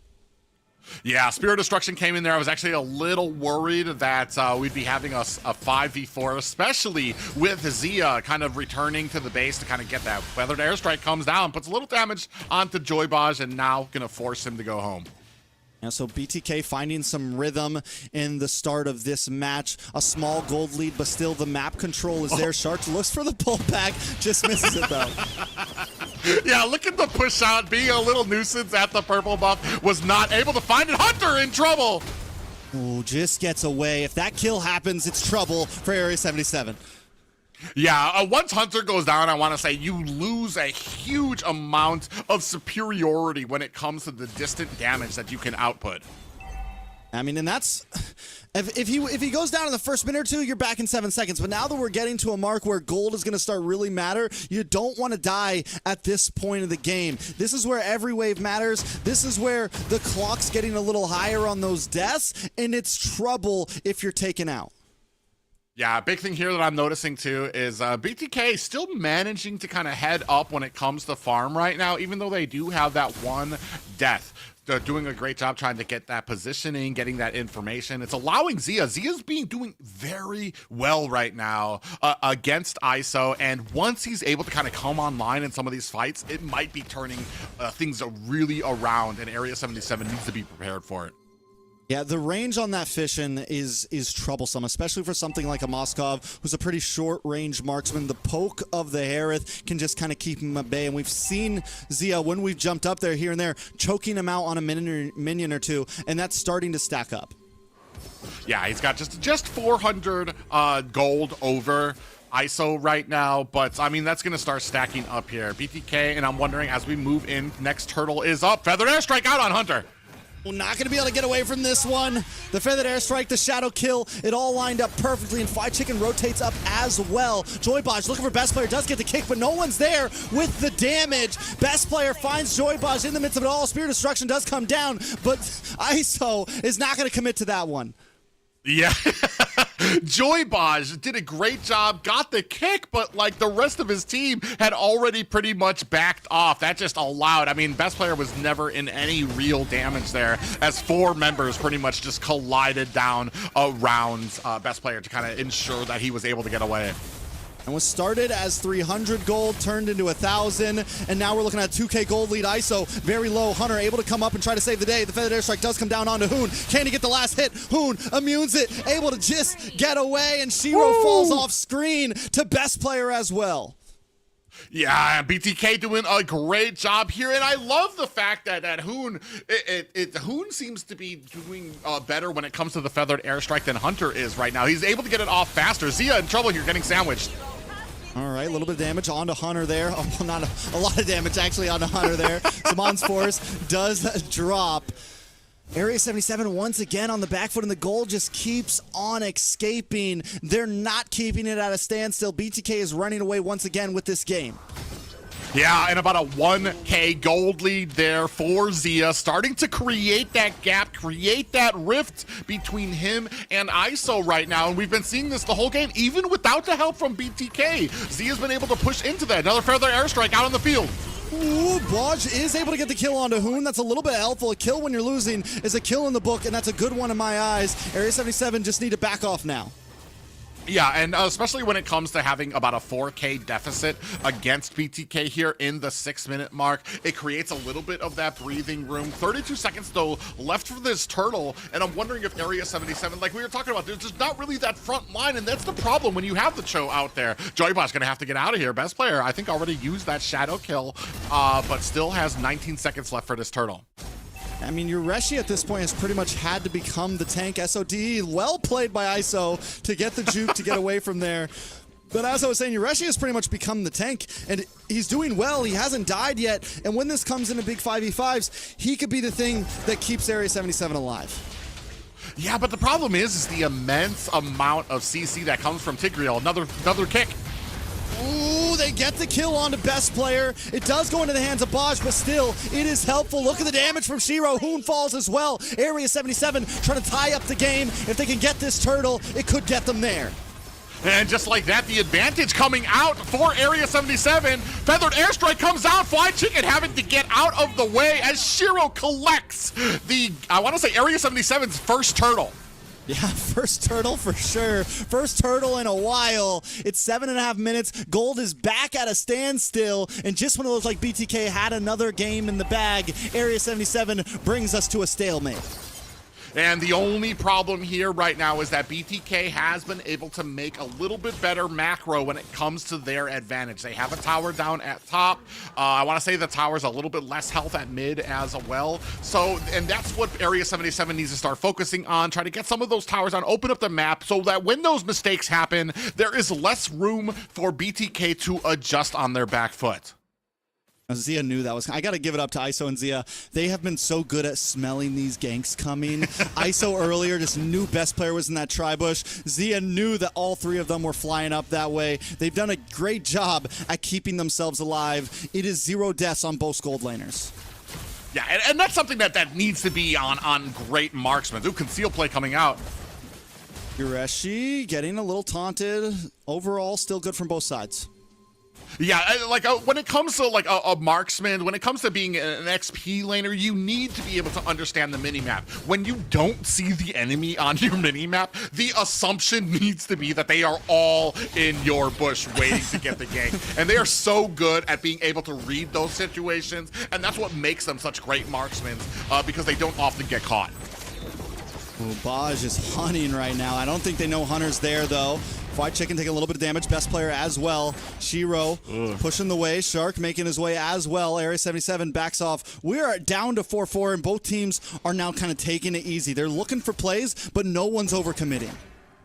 Yeah, and the thing here that's crazy to me is even though that went even, you could still see BTK still starting to edge ahead when it comes to the gold. They're farming. Their macro is just so impressive, and Area 77 starting to fall behind. If they lose a fight, that gap is just going to be created even farther. And watch for the split push. Big pick kick from Baj, but he misses, and Zia gets the kill. Now Hunter falls next. Spear Destruction does connect, but it's a no-way go. Stay away. ISO destroys the tower, but this Lord should fall into the hands of BTK. Oh, and I wonder where the value is. Do we applaud the fact that ISO was able to get that tier 2 tower, but they lost a team fight? They lost 2 and a turtle to BTK for that. And now they're losing a tower, so even though you get both those towers on the top side, you're about to lose another one along with Yureshi. Hunter and Baj trying to come in to help out, but yes, that is definitely a win for BTK. And that's kind of sometimes the problem that kind of happens with the decision making that happens with a Moskov. Do I join the fight that they're already losing? Do I try to push up here? Would I have made the difference if I had joined that fight earlier? And that's kind of the interesting thing here right now. Area 77 having a little bit of problems. Lord starting to make its way down as best player launches in. Shiro on his own, looking for the outplay. 1v4, gets the hit, able to take out best player. That is huge for Area 77. Oh, maybe a little too eager by best player. Goes in, and we've seen this before, especially when it comes to Hayabusa. You really want to get into that back line, but unfortunate for him, his back path from that quad shadow was already covered. Shiro was right there to kind of get the gank onto him. Best player still sitting at 4-2-1, but it's those types of mistakes as we move later and later into the game that might cost you, especially once you start getting into Lord taking territory. I mean, I think at this point, BTK is definitely still with control, but the Lucas is looking scary. This is why this hero was banned so much, because no Hayabusa, no Joy, nobody is doing that type of damage against 2 or 3 members of the enemy team by himself. I thought he was making a dumb play. He proved me wrong. Yeah, and this is the problem with Lucas, and this is why he's probably my tier 1 S-tier most hated hero. Shiro actually in trouble here. Feathered Airstrike is out. Oh, tries to go for it, but I'm able to pull up this time. ISO dashes in, looking for the hit on Fried Chicken. Fried Chicken able to get away, the implosion to respond. Shark now might be in a bad spot as Zio and Hoon try to reposition, but unable to do it in time. Shark finally falls, but it's a tank for a jungler, and now possibly an EXP laner as well, as Zia dashes in with his Mon's Force. Best player there as well. Zia gets the kill onto ISO. Best player finds Hunter, and members of Area 77 are dropping like flies. Oh, the patience from best player. He learned his lesson. He came in, he saw the fight, and this time he waited. He was patient, waited for the rest of Area 77 to get very low. Then he came in with that shadow kill, caught himself a double. I mean, that is huge. Area 77's doing what they can. They're finding little moments here and there, but BTK's patience, the ability to extend these team fights and know when they can recommit is just buying them so much more than Area 77 can get. Yeah, and right now they're going to go ahead and start on this. Lord Hoon took Lucas's ultimate there, so we're going to wonder if this comes in. Fear Destruction does connect, but he does not commit. Finally in, looking for Zia. Best player able to find Shiro. Now, ISO on the run, but taken out. Zia with another kill, a double for best player, and it is looking rough for Area 77. Hunter and Joybaz, the two left on the field, quickly finding this game, slipping from Area 77 fingertips. Lord about to burst through mid. Joybaj and Hunter against the world right now. 10 seconds on the clock for the rest of the team, and Baj is bursted down. Hunter looking for the reposition, but it's just too much. BTK are the first team to secure match point. And just like that, BTK, I want to say, and BTK fans finally probably able to let out that sigh of relief, a little bit of breathing room for them when it comes to these potential next matches. And I mean, at this point, BTK continues to dominate. Even with the Lucas slipping through the cracks, even with the Hilda getting taken away, you know, what is the tweak that can happen for Area 77? There needs to be an answer that I don't even know where you go from here. The Farja was not an answer. They tried to take there needs to be protection for the Farja to be able to kind of rain down the damage. Hunter, it feels like when Hunter has a bad game, it's being taken down. We talked about ISO as well. When ISO has a bad game, he didn't really have a terrible game, but he was definitely outclassed by the Harith on there.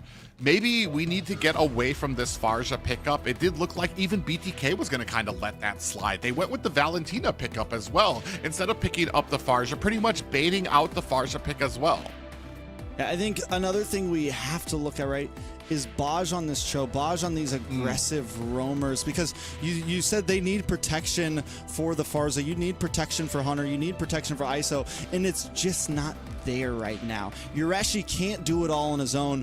Baj maybe has to, you know, hit the brakes a little bit. You don't always have to be the playmaker. Sometimes you just gotta, you know, pull a chicken or pull a shark and pick up the Hylos or pick up the Tig, pick up something that just kind of protects your team instead of trying to attack nonstop.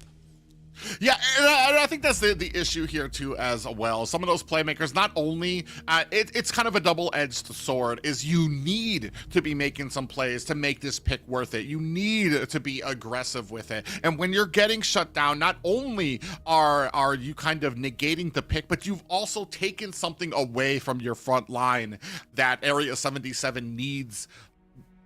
That is very important. Here, they've been doing such a great job with this. I want to say BTK's done a great job with this double tanky front line that they've been having. This time it was Esmeralda and Tigreal playing such an intricate role. We talked about it, you talked about it earlier with how well Shark was able to play it yesterday to get those great implosions. Here was no different as well. Once you group up, once you get in there into that fight, which Lucas loves to do, Shark is right there to get those implosions, get those pushes, and really kind of seal the deal for BTK. Yeah, it really feels like at this point, to where BTK was having so much trouble in the draft in the first two games, Area 77 just has zero answers, and BTK always seems to step ahead. Yeah, and right now, this is the point where Area 77 needs to make an adjustment. They need to figure out what that little code is, and it can't just be the one-trick Jawhead. And I understand that Joybaj is very great on the show, and even better when it comes to taking on assassins. It's just not a Hayabusa. Hayabusa has just been so great, especially with best player. You can take a look at some of these feathered airstrikes coming out there. BTK doing such a great job of being able to get out and create that distance that they needed once the feathered airstrike came out. And that's the problem for me as well. They have been trying to fill the role of what Jawhead brought. Jawhead comes in, gets the ejector, has that immense amount of damage. And they're trying to recreate that with the Cho here. And unfortunately, they're not able to find it. Yeah, so, I mean, back to the drawing board. Oh, man, best player 2 on this Hayabusa, man. Best player has been showing up these past 2 games, man. The guy on the Lucas last time, his ability to constantly control the off lanes and then come in at a flank, and now even here on the Hayabusa, you mentioned patience. He's been the king of it, always knowing when to join or rejoin the fight, and I think it was pivotal in the moments that mattered the most in this past game. Yeah, he had a couple of little issues when he just tried to kind of like force an engagement, dive into the back line, and he paid for it. But like I said, there's those little moments that kind of happen that we kind of hope get like cleared up before long. But overall, the patience is there. He comes in, I see him into the fight, I see him pop in, and then he's like, okay, we're gonna wait a moment. We're gonna wait for the team to do what they need to, then I'm gonna get in once the enemy is low and get some of those good shadow kill dominations that we need, and he's been doing such a great job of it. I feel like here from Area 77, perhaps if we cannot find something to fill in for the Jawhead, maybe we need to come up with a completely different game plan. From this heavy tanky front line that we had, maybe we either match that or we find another avenue here. It's on the Area 77 to kind of to make that adjustment though. Yeah, if it was up to me, I definitely think if there's no Jawhead, we don't go for the Cho. The Cho is not working. BTK have that figured out. There has to be a change up. It is match point at this time. They've lost 3 games in a row. It's all or nothing, right? The weight that's on this game for Area 77 to try to tie things up is everything. And do you really want to go out as the guy who just kept picking Cho until he lost, right? I don't. I wouldn't. I feel like you gotta try something else, because at least then you can say, okay, we tried something else, it still didn't work. We lost fair and square. We did our best, right? So there has to be something here. Well, there might even be another answer that's not the Cho, because I even have a hard time racking my brain around why did Jawhead work where Cho doesn't? I know Jawhead in the early game had like this immense amount of damage that he can output, and I think it's possibly the burst that Jawhead brought at the beginning of the game that really made the difference, where Cho doesn't really have that. He just has the CC. So there is the potential for who he attacks to get away a lot more than there is when you have a Jawhead on the team. I think just the mechanics of the ejector and everything are easier to pull off than trying to make sure you get. It's a little more instant. It's not your ultimate as well, so you just have a lot more. You have a lot more use of it. The Way of the Dragon, it's a little bit flashier. Yes, it's got a slightly longer range, I think, but overall, I think also the Jawhead's just a little bit tankier, and as you mentioned, the damage, there's so many reasons why I think it and Kalea, I think, are the only truly viable, like, pick-off roamers right now that you can boom, boom, bring someone back and make it count. Kalea works because you have the heal. You don't get shredded down, so there has to be something. Hayabusa does get picked up, though, on the gun, followed up by a Jushin and a Hilda. Hayabusa Pride out there, and I agree with you, too, at your earlier point as well. If there is not a viable replacement for Jawhead, I think we need to abandon this strat and go with something a little better. I did like Yorushi. I did like the tanky line that we had with the Hilda. Hilda was still doing the job that they needed to. It's just that it wasn't having as big of an effect. With this final draft, with this potentially final draft, Area 77 leaves open the Kimmy. Zia is very quick to scoop that up, and Fly Chicken with a very early Esmeralda. And I'm wondering if this, that's the thing, I'm wondering, is this an early Esmeralda pickup, or is it just a preemptive to block some of those potential picks? I think preemptive, as well as it can kind of keep up with the Hilda in terms of moving around, in terms of rotation. You have a speed boost just like Hilda does. You have some way you can kind of stand there and take some shots from Hilda. You're not going to get bullied, right? And then, as well as you said, it protects itself. But this Joy pick is dangerous against the Hayabusa. Yeah, and this is what we've talked about, but we have different answers right now, especially with the little bit of shield that Joy gets with the electrifying beats. You're going to have the Esmeralda that's going to be right there to potentially be able to burst it down, but the timeline kind of comes into head for me right now. Joy gets the electrifying beats. How long before Esmeralda's able to take her down? And how much damage does Joy do before that happens onto your back line? So we're gonna probably be looking for something else to kind of get in there. And potentially, I wanna say best player is not, on the Hayabusa, you're not really trying to be the one that's holding the turtle. So we're looking for something else, possibly from Shark, that's gonna be that other tankiness, that's gonna be able, they're gonna hold the turtle, they're gonna try to get it down, and while best player bides his time in the background, waiting, potentially getting some more minions and stuff like that, and then he's gonna pop in, get the quad shadows, potentially get that shadow kill with the retribution. So on the side of Area 77 here, with the Farza taken out, I like it. I'm wondering about Rome still, and I'm thinking you could just pick up something like the Hylos here. You could get a little spicy and maybe go for something like DeFranco to maybe get a bloody hunt onto the Hayabusa. I mean, they ban out the Hylos themselves, so they got to be thinking something. If they pick up the Cho, I'm going to lose my freaking mind. But hey, anyways, let's move on. Yeah, I mean, we'll see. And maybe it's not the Cho that's the issue. Maybe it's the burst damage. But I mean, when we look at this team right now, when we look at this composition, it does not scream burst damage to me coming out from Area 77.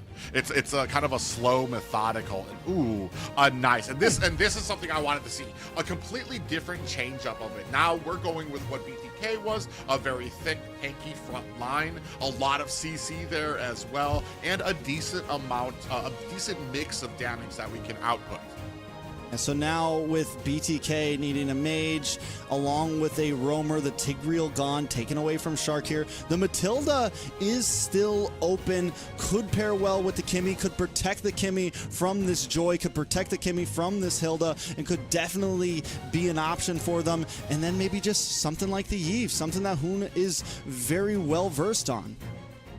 Well, and for me too is like we need something early game too, because the damage in the early.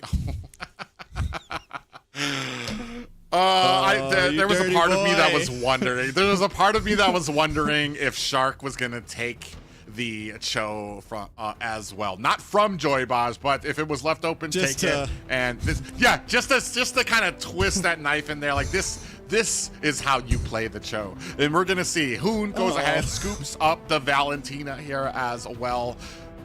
My only issue, I guess the Valentina has the potential for the implosion. I'm not sure what other ultimate you would want to take as a Valentina here. My only problem is I don't believe Valentina gets the same type of defense from an implosion. So potentially you're having Valentina go in, get that implosion, and you're having a mage character that is very susceptible to damage. Okay, a little bit of a pick at the end here. The Aerithil. And I thought we might see this earlier today against the Granger, but we see it here at the end. It has kiting capabilities, just like the Kimmy. You do get some burst damage. It's just how well is it going to verse up against the Hayabusa and against this Cho, who can definitely take advantage of it not having too much of a dash skill exactly, right? Yes, maybe you pick up the Flicker. Maybe you go for the Purify here just to play it safe. Yeah, this is a different game plan that we've seen from the last few games from BTK here. Shark, this is going to be, honestly, this looks exactly like the game plan that Area 77 had in the last game, where you're going to try to have Cho get in there, get the isolation, the rest of the team going to go in, try to get that burst. My only problem is the damage that we're looking for in the early game from BTK seems kind of lacking. All right, after starting the series with 2 losses, BTK has brought us to match point. Area 77 need to tie up the series and bring us to a Game 7. NACT is known for going the distance in grand finals. Will it happen today? Yeah, and that's the big point here right now. It's all on Area 77 to be able to bring this to a Game 7. BTK, we know, can go the distance, and this is already shaped up to a great grand finals. Area 77 done, I want to say, beyond the belief of a lot of people here to be able to get these 2 early games. But are they going to be able to find the reply that is needed for BTK? I mean, for terms of just excitement, I sure hope so. I hope that we live up to it and it gets to a Game 7. And Area 77's draft is clean. They switched it up. They went for that tanky front line. The only problem I really have with their draft overall is this Aerithel and then Shiro maybe having trouble in the 1v1s against best player. Yeah, we're gonna find out too as well. I mean, and that's something that too that we found out from the first game. Best player picking the Joy into the Hayabusa, and we saw exactly why you don't do that. Is because the potential is just the scaling is so much better for best player, especially when you're sending both junglers to kind of control the off lanes to get those split pushes in. The Joy is gonna lose almost every time. All right, so if we're jumping into this, I mean, Area 77, do you take it slow here, right? Like, do you just kind of wait and buy time, Private? We're going to see here. Hoon comes in from the flank, but I mean, we were seeing last time when Hoon was on the Zeusin, they were very aggressive with it, especially when it came to those Crimson Beacons. Ooh, and this time, Area 77 very quickly grabbed that turtle. No reply from BTK. I think it's a smart play. When you have the Jushin, when you have the Tigreal, you have a little bit more force in the field, and best player needs to get that Hunter strike in before he's really outputting. Currently, the Joy still kind of wins out a little bit, and until best player has some damage to actually kill someone with that shadow kill, he can't do a whole lot. Yeah, and I feel like the later and later this game goes, the more it kind of benefits a BTK when you have the Kimmy on your team. Once Hayabusa gets all of those items, once Esmeralda begins to be super tanky and able to dish out so much damage, I feel like we do need that aggressiveness. We do need to kind of keep that momentum in our favor, and especially with the Hilda on our team, which is kind of known for the fact that once you lose that momentum, once you're on the back foot, Hilda has a real problem becoming a benefit for your team. Yeah, it's true. I mean, it's definitely true. So, but Yureshi's done a great job at like going, even last time he was on the Hilda, when they were losing, he was still deathless. He was still a great front liner. And if he can keep that up, now that they have the Tig as well, Hunter should have a good time in this game.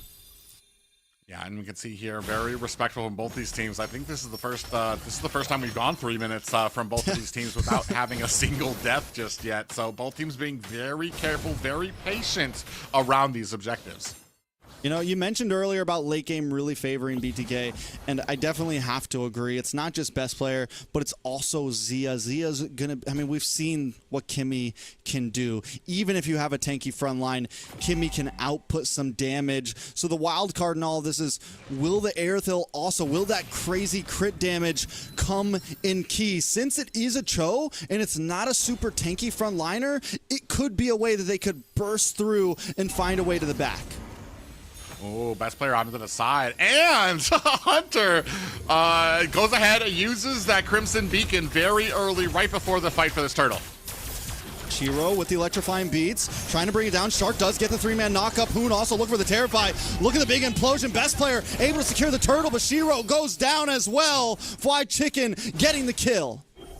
Yeah, they get the kill and the turtle, and what a well-played engagement there for BTK. Meanwhile, up at the top, that leaves the lane wide open for Zia, and he's just one of those marksmen that you do not want to just kind of be getting gold from you. Yeah, Area 77 committed so much just for that turtle. ISO rotating down. It's a huge loss in the books right now because BTK not only still gets the turtle plus the kill, but a whole lot off that tower. It's a big dub for BTK in the first 5 minutes. Ooh, Falling Star Moon comes onto Yureshi. He's not really too fearful of it. You've talked about it. He's very precise with that Hilda, very confident in his ability to kind of divert some damage. All right, so Area 77 on the back foot. Best player doing what he does best, man. Just always on those off lanes. Could get caught off though. Shadow kill, look at the damage already on Shiro. Best player does drop, but he's close to being able to take him out with just one shadow kill. Oh, there was a moment of hesitation where both members ran up and he still had that shadow at the bottom. The shadow disappeared and he was just stuck using his ult, hoping for the best. And unfortunately, taken down, getting Area 77 their first kill. Okay, so 1-1 on the board. BTK holding about a 1.2, 1.3 gold lead. Still a very much tie game. Area 77 have been behind like this before. They need to not let it get too much farther ahead. This has to be the range. This has to be the limit. Yeah, and right now being super effective with it. Even Shark, not exactly going crazy with trying to get those pickoffs. What he's trying to do is he's trying to get those upsets to interrupt the turtle fight. As soon as it gets kind of low, Shark goes in, gets the pop-up onto the team, and I feel like that's being a little bit more effective as Urashi gets jumped by 4 members of BTK, caught right before this turtle. I mean, I get the idea, harass best player as much as possible, but it's scary to do, man, especially right before a turtle like that. You're giving so much over to BTK. Oh, and right now, a prime job done. Fly Chicken able to put the damage, zoned out Shiro. Not even a question of being able to grab that turtle. We take a look at these items right now. Irithel sitting at a 45,000, and Zia sitting at 5,300, doing a great job up in the top lane. And they even switched lanes already, swapped, and Zia goes ahead and gets the bottom lane. Yeah, I mean, Zia with a full 1,000 gold over ISO. That's bad, man, because we were already talking about late game looked good for BTK. Well, that late game, Christmas is coming early right now. Shark able to get the way of the dragon on to Joy Baj. Baj tries to get the implosion off, but it might not be enough. Wait a second, might be able to get the kill. Hunter able to pick up Shark. It's a 1-for-1, roamer for roamer. Urashi just trying to get away. The damage is still coming out from Zia, and best players only just showing up to the fight. Oh man, and I love the focus and how quickly Hoon is coming in with those implosions. Best player goes in, finds a kill onto Urashi. White Chicken able to find Hunter as well. It's 5-2, make it a purple buff for best player as well. Oh, actually, Zia stole it with that little dash away. Shiro tried to go deep onto Hoon, but not able to find the kill. I mean, doing such a great job, and I feel like in the past when it comes into these, what is happening is Hoon is just being able to find these implosions much faster than Joybaj is on this Tigreal right now. And that is being the big issue. You saw Joybaj, he's able to get his implosion out after Hoon, but by that point, you've already taken so much damage, he gets bursted down immediately, and then his team follows very quickly. Yeah, so Area 77 on the back foot for the 4th game in a row.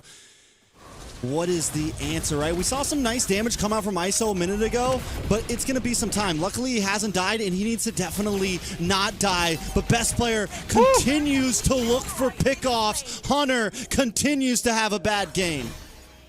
Ooh, and Urashi has dove it on, looking for the kill. Player. Nice. Joybaj able to get the kill on that one, but it's not into a good hand. Zia finds Baj, and that's exactly who you want it to fall into. Urashi will fall next as Zia picks up a double, putting him at 3-0-3, and now they're on the chase for Shiro. Oh, and a nice flicker into it. Shiro narrowly gets away there, but it opens up the Lord. Oh, Shark getting a little greedy there. A little bit of protection they need, but they are going to be able to get themselves a free Lord here. Yeah, free Lord, a couple kills. They got a value deal on that one. And Hunter, man, you're by yourself. I don't know if this is safe for you. Oh, yeah, but this is the kind of the value. I mean, especially on a Zushin, she could kind of hold her own before Shark gets there, I want to say, when Shark's on the distance. And this is crazy, too, because this is exactly what Area 77 wanted to do last game, but they weren't able to be as effective. And BTK pretty much putting on a clinic now. Yeah, I mean, and at this point, right, Area 77 has tweaked everything they can tweak. They've picked up the Tigreal. Shark is on the toe right now. The hero we were doubting, and BTK is ultimately just outclassing Area 77 in game number 6. Area 77 has to find an answer, and once again, they're caught in this hole of just trying to buy time. Yeah, and that's what it kind of comes down to. When you're not able to make play, Shiro in trouble. Full shadow kill onto him, but enough a defense for him to be able to get away. But when you're caught only replying, a lot of damage onto Baj, a big kick from Shark, and the implosion from Hoon. Area 77 is helpless in the face of BTK right now. Shiro at least finds Fried Chicken in the midst of the chaos. Oh, Zia is finding these ultimates, a smack dab right onto Area 77. I think he got 4 members with that last one, and that allowed a lot of damage to come out from him. But like as I was saying before, when you're caught on the back foot here, you're forced only to turtle. You're waiting for some type of mistake from BTK. Potentially might see it come out from best player, but I mean, he's kind of cleaned up his act there. We haven't seen him make any dives on Hayabusa that he shouldn't have, and he's being patient enough. Ooh, Shiro actually goes in there, able to snatch away that purple buff. He needs that one, especially with how this game is going. Every buff, every creep, and we're even seeing Shiro kind of take the side routes looking for minions, but look at the kick on ISO. Best player with a quick takeout. Yureshi might just be next. Zia also holding down the front line. They're going to look for this tower. Oh, Shiro in trouble here. Shiro on the run, should be able to get away. Hoon tries to get the Terrify, able to secure it. Best player comes in and takes him out, chops off his head. BloodThirstyKings will not stop. And just as you said, he should be able to get away. Best player had other plans, comes in there with the quad shadow, immediately gets the kill, sitting at 4, 2, and 4. Oh, another big kick from Shark. The Purify does come out from Hunter. He will be safe for a moment, but quickly that is taken away from him. ISO now trying to defend all alone, but the poking from Zia is just too much. The Terrifies from Hoons. The shadow kills from Best Player. They just don't stop. Area 77 finds no time to breathe. Yeah, right now looking at a 7k gold deficit for Area 77. Only their high ground towers, the entire map is opened up. They can't get minions. They're being starved out, and BTK is just waiting for a time to execute on them. This is going to be a clean and easy Lord for BTK. I mean, what do they even do at this point? Because you mentioned it from the very beginning. Late game is not in the favor of Area 77. Zia right now is 5-0-3. His stacks are through the roof. He's executing even the tanky members in the front line. He's got his Holy Crystal in. I mean, Shiro just got his 3rd item in. It is trouble. It is looking like this could end soon. Yeah, and especially at 12-4, such a huge deficit. We've talked about this before, and this is the unfortunate truth about Mobile Legends when it comes to kind of strategies like this. Now we're at a point, though, and I have to retract my statement about trying to be patient. I think we're at a point now where we need to make a play. We need to make something happen here, or BTK is slowly going to tighten that noose around us at this base. Lord coming to the high grounds. Yeah, Joy Baj needs a key boy implosion right now. He needs something that can just change everything. We're talking at least 3 or 4 players. He looks like he's going for it. He finds 2, but the Purify connects. Fried Chicken able to get away. Best player is taking out Yureshi, able to lock down. Shiro on the backside. Shiro as well. He's still going. Area 77 trying to turn the tables, and they're able to succeed. Fried Chicken falls, and they buy another few minutes on the clock. I promise you, folks, this is not scripted. That just happened on its own, but it is exactly what we were talking about. We needed a play to be made by Joy Baj. He came in, found the implosion with the flicker, got the team down, and the rest followed quickly. 3 kills on the board for Area 77, able to swing this to within a 4K gold lead. Yeah, I mean, not only that, but they're going to get towers with this. They're going to create space, but they cannot overreach themselves. If they get this tower, it might be time to back off as quick as possible. Yeah, and the unfortunate thing is there is still a pretty wide advantage for BTK, and this is what we talk about when it comes to their macro, especially in North America. It is more than enough to kind of get them that space that they need so that even a mistake that happens is able to kind of, they still have a little bit of comfort. But man, what a pause to come in for such to come in. Oh, we all get a breather. All the viewers out there take a deep sigh. Deep in breath, let it out. You know, we get a second. I know it feels like it's taken away from the hype, but you said it, man. I called it. He makes the implosion. It wasn't even, I mean, if it was 3 members, it could have been really bad, but it was 2. It was enough. It was able to help Shiro get into that back line, take out Zia, and once Zia was gone, they had the advantage. Yeah, and that's exactly what I was talking about. There's certain points where when it's not game point, where, all right, let's sit back, let's let them make the mistake. You're at the last possible Lord that's about to be pushing in. The time is now. Make a play. Try to make something happen. It's better than allowing BTK to come in and get those kills. And a Joy Boss executed to perfection there. It even looked pretty bad. Caught 2 member, Purifies went out, they were able to get back, but the rest of the team just responded quick enough to be able to turn the tables there.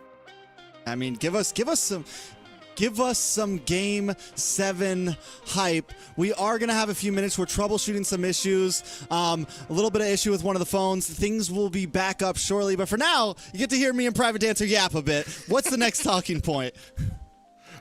Right now, it's what does Area 77 need to do to continue this advantage with what they have? Right now, I think you kind of nailed it on there. Joybaj, it's on Joybaj. Joybaj needs to find it. He needs to be more aggressive than Hoon is being with his own ultimate. It feels like it's always been on the shoulders of Baji Boy. It's always been on the shoulders of Joybaj, and if he can make the play happen, it can definitely turn things into Area 77's hands. ISO also kind of coming online now, and I think that's going to be huge as this game goes forward. The moment Shiro got that Holy Crystal in too, he was able to actually take out some people in the back line. Well, yeah, and especially once they all kind of closed in around, I think it was also a mistake that was made by BTK to kind of get so close and got a little greedy with that back. But taking a look at some of these replays here, Baj comes in with that implosion, but it was already very low. When it comes to a lot of these team fights, like I've been saying, Hoon has been doing such a great job of using that implosion, which seems almost better than Joybaj was. Yeah. And that's not, I don't want to say that this is like all on Joybaj, it's all his fault, but it's when it comes to teams of this caliber, you need to get the value out of that Tigreal. Yeah, you definitely have to, and that's, I mean, it's huge, right? Because otherwise he's essentially just a walking, bulky minion, right? And once he did get that implosion, look how quick everything changed. Now, as you said, it's not just all on Baj. Yureshi did a great job in this fight that we saw right here. He was able to get the final hit on the best player. Shiro stepped up, was able to get into the back line, and it finally feels like Area 77 is able to win out in some team fights if they make the plays happen. That 7, that big gold lead, in the past couple games, it felt like there was nothing they could do. But now they're at a point in the game where even if if they're able to make a play happen, they can at least win out a fight. Well, and that's the thing here right now. This is not BTK's advantage anymore. This is either team. Whoever makes the play, whoever makes that next play, I believe has this game in the bag. It's just have Area 77 fully recovered from the deficit that they're at? Do they understand that they also have an advantage here? All right, wait a second. Baj able to get another implosion. A lot of damage on a Fly Chicken.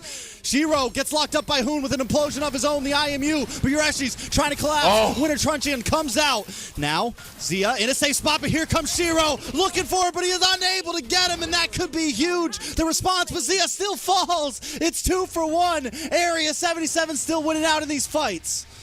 Yeah, they won out in that. It almost was looking a little grim for Area 77 as they were very late to try to take down Zia. He was able to get that passive off, and that damage was spraying all over them. It looked pretty bad, and as soon as Best Player was about to come in with that Hayabusa to clean up the entire team, that's when Shiro dove into the back line with the Joy and turned the responsibility that Best Player had, and now he had to answer that Joy instead of getting the kills onto the team like he wanted.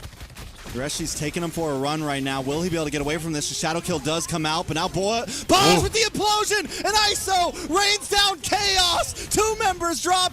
Shark tries to find the kick, but now Fried Chicken is on to ISO. ISO just dancing, looking for some more strikes. Hunter with the Crimson Beacon, but ISO finally falls as Zio takes him out. It's 2 for 2 right now. We are still living on a stalemate.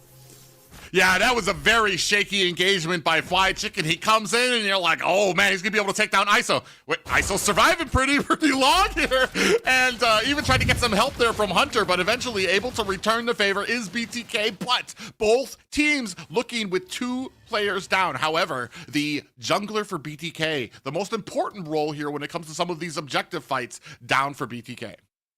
I mean, I'm still speechless. If we go to a Game 7, I'm losing my mind. I don't even know. I don't know what to do. And the thing is, Zia is still a major problem, and look, Shiro still trying to make his way to the mid. Shark gonna try to delay him. Lord down about 20%. Shiro gonna try to dash in. It's all on the line. This could be the Lord that decides the whole game. The implosion does land from Hoon. The IMU. Lord still up. Zia able to steal it away. Able to take it. Zia finds Ureshi. He finds Joy Buzz. He finds Area 77 as Hunter's in the backside, but now Shiro is responding. The electrifying beats able to lock onto Hoon. He takes out Hoon. He's looking for more. Can Zero be the hero? They do fight back. It's 3-2, but a Lord will be coming for Area 77 soon. Does Area 77 just try to push on? Yeah, Area 77 has shown the light has not gone out just yet. There is still life left in them. Looking for the push, not willing to go down without a fight. ISO taking a lot of damage. ISO, what are you doing? He goes too deep, he's taken out, and now with the Lord coming towards Area 77 and best player Hoon and Z about to be on the clock, it's looking grim for Area 77. Oh, wave management, a pension to that mini-map. The entire team of Area 77 turned around because minions were knocking on their core, and unfortunate for ISO, gets carried away into the front line and taken out, especially with the Lord now marching, which has actually been taken down, bursted down pretty well by Area 77. And look at Ureshi in the back here, just trying to delay them as much as possible. Here comes the conceal play. Fine, we'll take the bait. We'll take Ureshi. Yeah, they take Ureshi. I mean, I don't think that's going to cost Area 77 too much here. And I'm almost kind of question. Like, I understand if the Lord was still coming down, yes, I understand Ureshi still being there. But at that point, maybe kind of would have just gone back that base. Not that it's going to hurt them too much here with this defense. I mean, I say that now with all 3 lanes starting to crash into Area 77's core. All right, let's see what happens. Area 77 on the defense right now. BTK just trying to close it out. Hoon with the implosion. Hunter falls. Zia closing the distance. The base is at 60%. ISO looking for anything he can, but that is it. BTK still reigns supreme. After taking 2 losses, they still find a 4-game sweep, and they're on their way to MSC. Even with Area 77 pulling out all the stops that they could, even with them going to their own boot camp, bringing all the plays together, they could not top the standard in North America, the Bloodthirsty Kings. What a series. It didn't go 7, but 6 games of high-packed action. Look at BTK right now. I love the love. It wasn't as crazy as a pop-off as last time, but there was some respect between these 2 teams, and that's what I like to see. Oh, exactly. That was something I was going to mention. As soon as Area 77 saw the core go down, they all stood up, started clapping, and giving that respect to BTK. It's not the drama that we're used to in North America, but I wouldn't mind seeing more of that. You take a look here. Ladies and gentlemen, these are the faces of your North American champions. Let it sink in, right? Let it hang for a second, because these are the 5 players we're going to be sending back to MSC, back to the desert, back to Riyadh to fight for NA. And these are familiar faces. Of course, best player now part of the roster. And honestly, I feel comfortable with him jungling for them. Yeah, and I mean, and that was the question here is, will best player have those issues that we have seen from him in the past. And I think I want to say here, best player kind of proved to himself, and especially being with the team that he has been comfortable with, that he has the history with, like these guys, under a different name. I don't care if it's Outplay, I don't care if it's Gaming Gladiators, the Ohio brothers here. He looks so comfortable here, and even now wearing that flag of BTK. I mean, once again, we have attracted views from around the world for an epic NACT finals. I know casters from around the world, Naisu, Leo, they've been tuning in. Big shout out to everyone. I mean, it's been a great series, Private. And even though BTK came in as the favorites, Area 77 always kind of felt like they had a chance. It's a great send-off to them. They didn't go down, you know, in a blazing 4-0 sweep. They put up a great fight. So big salute to Area 77. Very well done. But today, BTK still continue to dominate the NAC.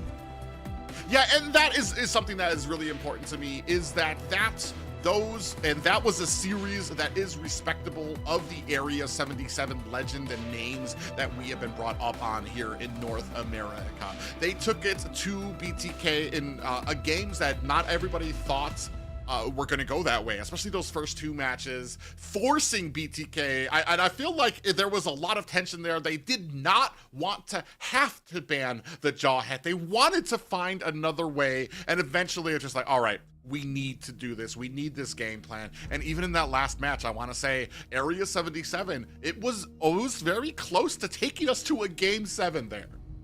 Yeah, after that implosion, after that big play, Area 77 turning things around, I thought for sure, I was like, oh man, the NACT curse is still here. We're going to Game 7. We're going the distance. But BTK shows that they're more powerful than any tradition. They're more powerful than what anyone wants to bring. Taking a look at the stats, Zia, man, 94,000 damage this game with the distance, and it shows. Bahoon as well with those implosions. I mean, this just goes to show that every single player matters.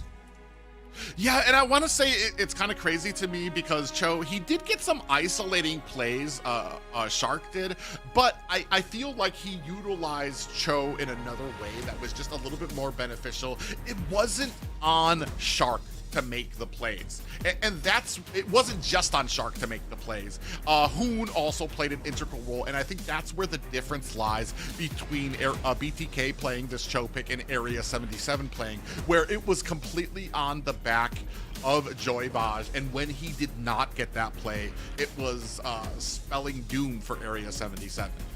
Yeah, I mean, overall, we saw the kinks. I think Area 77 knows very clearly what they need to fix, what they need to work on.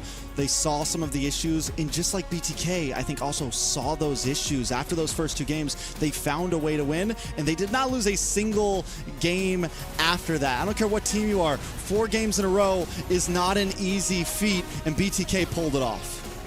Yeah, this one was at the 17-minute mark, very late, as BTK was having some trouble. But, I mean, they were able to kind of get the Lord. Hoon went in, gets taken out, but eventually able to take down Shiro, able to take down Yureshi here as well. And that pretty much spelled the doom of Area 77 for this last match. A very exciting end and conclusion to this grand finals, but as most Americans, or most North Americans have voted when it comes to it, you cannot hold down a team like BTK. Yeah, I mean, at this point, no matter where it all goes from here, we know there are still some amazing players in NA. We know that NACT always puts on a great show. It's been a hell of a weekend, and every team has fought their hearts out. And I think a lot of us came into this grand finals thinking something less, but we got exactly what we wanted. Now, let's bring back our beautiful, wonderful host, Liz. How you feeling after that finish? I mean, no one thought any less of Area 77. Just a correction there. I expected a best of 7 series that we always see in NACT Grand Finals, but at the end of the day, it was a best of 6 series. It went all the distance. We finally see no more zeros on that bracket. A very commendable performance coming in from Area 77, especially how they reacted after the last match. It showed enmity, it showed their respect for their opponents. as well as their maturity. So great job, Area 77. Great job to our champions, BTK. And let's take a look at the MVP of the series for BTK. It's going to be Best Player 1 coming in with a match KD of 5-5-11 and a match participation of 70%. If there's any question in fans' heads, if Best Player has redeemed himself in this caster's eyes, I believe he has. Yeah, if anyone wondered whether Best Player belongs, he definitely belongs. He looks good in black and red. He's going to look great in that jersey on the international stage. And I think we all have the utmost faith in him as he tries to take home some wins for NA. And I believe this is the first time we're going to see Best Player joining in and putting BTK on his name as the representative of the BloodThirstyKings. We don't know what's the entire lineup that's going to go to the internationals, but very exciting. And what's more exciting, we have a post-game interview with the BTK boys. We can see them in their natural habitats, very excited after the series win. Congratulations, guys. Anyone up for an interview here? Bro, the MVP's rigged! Yo, Zia. All right, we got we caught Hoon first, and then Best Players right here. MVP's rigged! Rigged. They're just rigged. They're just mad that I got MVP. They don't know about the jungle. They don't know about the jungle. They just certainly have not stepped foot into the jungle. Zia, who do you think the MVP should be? Zia. It's either me or who? That shit rigged! Oh wow, Zia, come back, Zia. Okay. Well, we lost the Pikachu. Should be anyone but. Joke. He deserves it. Yeah. Yeah, great performance coming in. We almost thought we lost you guys there with the first 2 games. Can you tell us what happened there in the first 2 games? You're actually hacking my Wi-Fi. We keep spiking, dude. Put the joint in the bag. Oh, that sounds like some excuses right there. Hold it. You guys finally. Kalia, GG. Kalia, GG. Ban Jawhead, take Kalia, and you get Jushin. So good job, everyone. First up, can we have Best Player here since you're already here? Best Player. Yes. How are you feeling now going to Worlds and returning to World Stage? Well, EWC I never qualified for, so I'm extremely happy. Also, I'm excited to meet Malaysia there. Moontang, give me Malaysia. I need Malaysia. I need it. You want Malaysia? Why? We saw you did a little stream against Team Vamos in the grand finals. Is that why? Yeah. Well, it was mostly for jokes, but the fans, they took it too seriously. So now I want it too. Why not? All right. We might see that, luck has been playing into NA's favor with these drafts. You have now another chance to prove yourself in front of the world, arguably for the most important, at least in the prize pool component, tournament. Who are you? Well, what excites you the most this time to prove yourself? Well, my past performances are obviously, horrible group stages. What I want to do is just, I want to make it out of groups. I want to make NA proud, you know what I mean? I want to go out there with this team. I love this team so much. I couldn't have done it without this team. Bro, Shut up, bro. Yo. So yeah, that's the main plan. I'm with my best team in NA. I want to go out there and make NA proud. That's it. Yeah, and who is your current favorite to play in the jungle role? Maybe Higher or Joy, definitely. Yeah, we saw how well you played that Haya Busa right there. Do you have a new work routine right now? Workout routine right now. You look great. This is from our Assassin Dave. This question. No. Well, maybe on the low. Who knows? So I got to put some time in. And we're excited to see that. Can you grab one of your teammates to join us for an interview? Shark.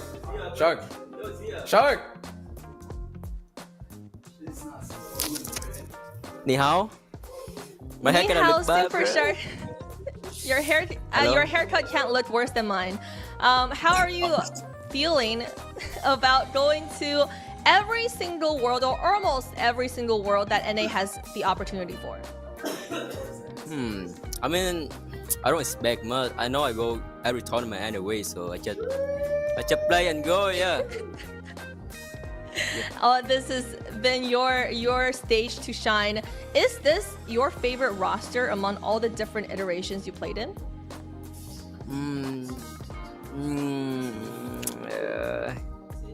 Gotta miss MOBA. Don't say it. I'm joking, but MOBA? yeah, they the best. They the best team I ever have. Yeah, we don't have a 3-hero jungle anymore. Whoa there!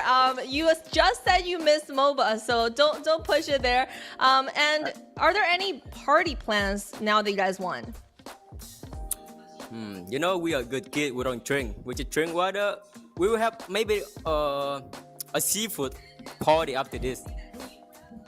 Seafood party this time. Interesting. You know, I doubt that, but you guys are having a seafood, a water party. That looks like some very interesting water there. Can you grab another teammate? Grab another Pikachu here. Pikachu, right here. Well, can we get Hoon to join us? let's see. Or Zia? Hello. Zia, how are you feeling now? Are you no longer sick after the victory? I'm still sick. I don't have a voice yet. Yeah. Were you able to scream and shout during that with your teammates just now? Yeah, always. Yeah.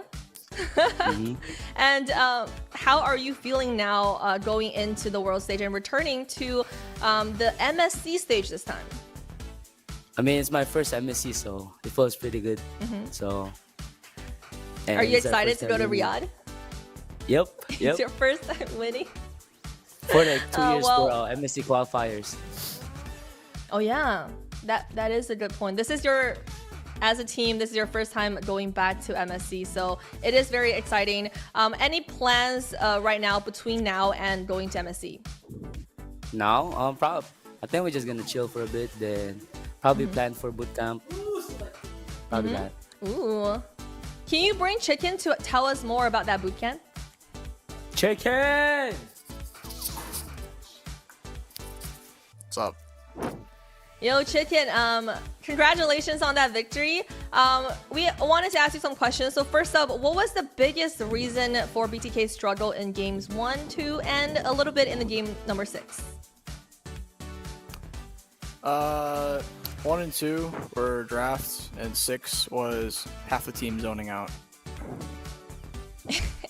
and what happened there? How did they zone out?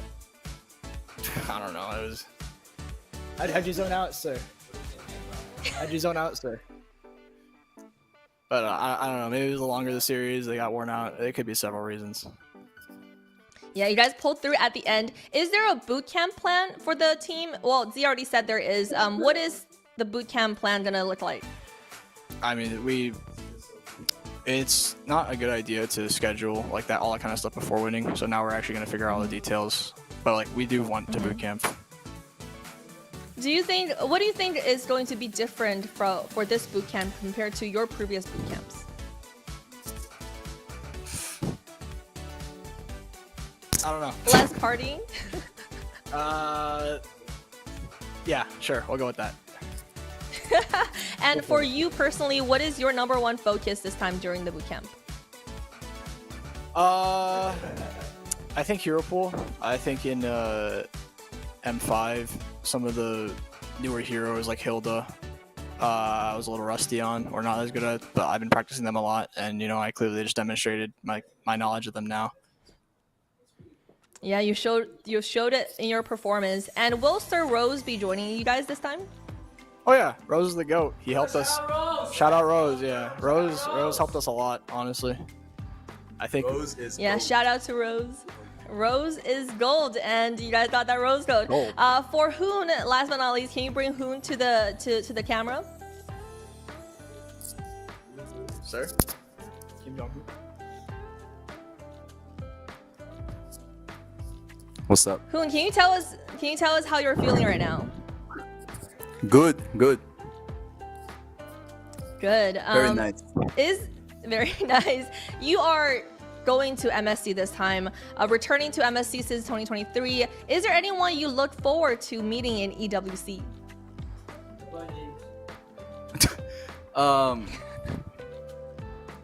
Magnus Carlsen. Oh, interesting. Anyone else? Faker. Oh, And you probably will catch Faker. And yeah, actually just everyone there is just so goated. Oh, my bad. Yeah. Yeah, and if you're lucky enough, you might get a picture with all your goats. A lot of people are actually saying that this might potentially be your last NACT. Is there anything you have to say to that? I don't know. My back's starting to hurt, so might be, but we'll see. I think it really depends on how NACT is gonna look like after this one, because I'm hearing a lot of stuff about it. So I think it really depends on depends on the NACT. Yeah, I mean, all we can do is hope for the best. You were talking about in real live stream when we met in the Worlds in the past. Are we gonna finally see an in real life streamer Hoon? Maybe. Yeah. I don't know. I just want to focus on the EWC for now. So. And if you were to do in real live stream, what do you think you're gonna be doing? Just gooning around, probably. Yeah, travel. I think. Yeah. Yeah, travel will be very interesting content. We look forward to seeing you guys. Any last word the team have to say to all the fans out there? Yeah, I mean, thanks for supporting us. Even though, this was a very short NACT, I think we tried our best, and then it was really great experience to, win again. It feels really nice. And then, big respect to Area 77 as well. They put up a really good fight. And yeah, thank you, everyone. Yeah, thank you guys for supporting BTK and amazing performance coming in for the team. We hope the best for you guys. Thank you for joining us. You're way better. We got the wave coming in.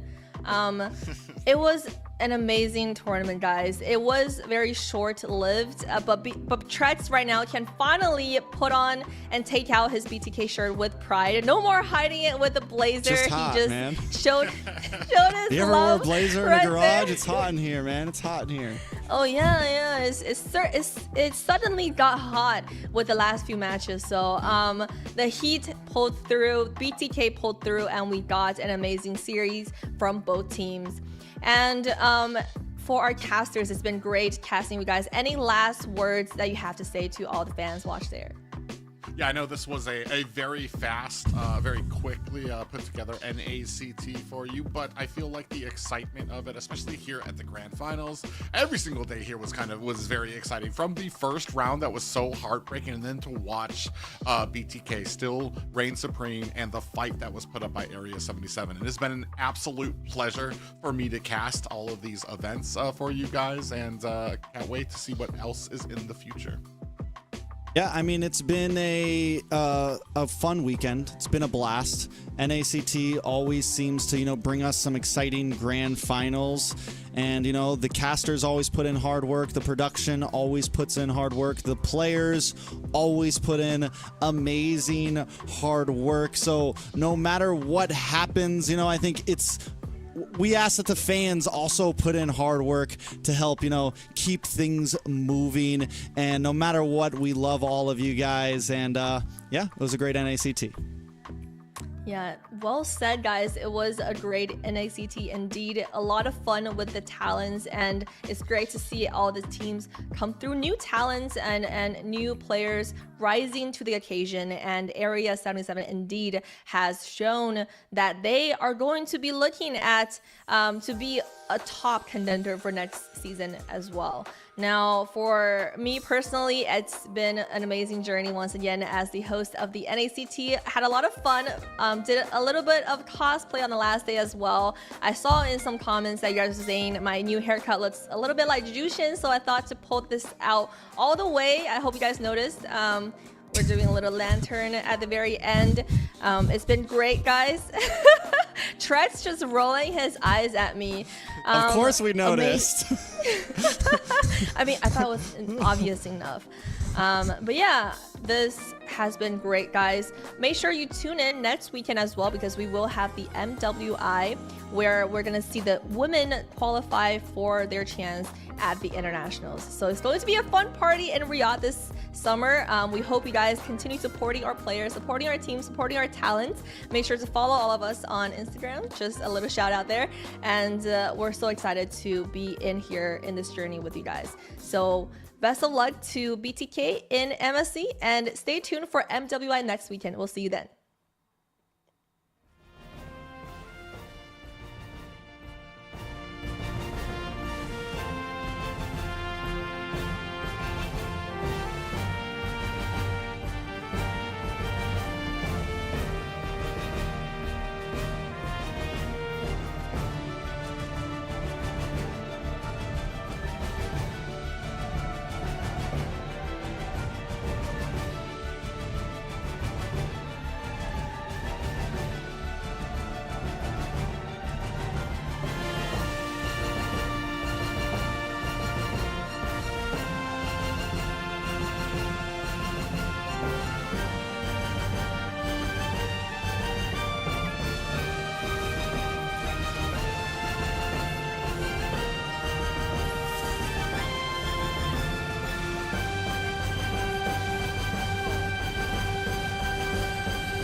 They been on their ass, bitch, I'm on the rail. I wrap it, I bag it, I pack it for sale. Got feeling on speed out, I hit me to chill. I give it a thrill, I put it on film. Niggas facade, get applaud, that ain't real. Come to my section and flex, we can tell. I gotta show it, she dipping them nails. I'm flipping my L's, I know they can tell. I did it too major, they hit me for favors. Been him since the cable was cut in the cradle. What's up, only right that I do it. Colossal until I'm a fossil, they want me to fail. Look, we prevail. Tell them to point out who said it, they run it. Bitch, I'm on your tail. Know that they talking, they telling them tales. Just know how to tell, that shit for the sale.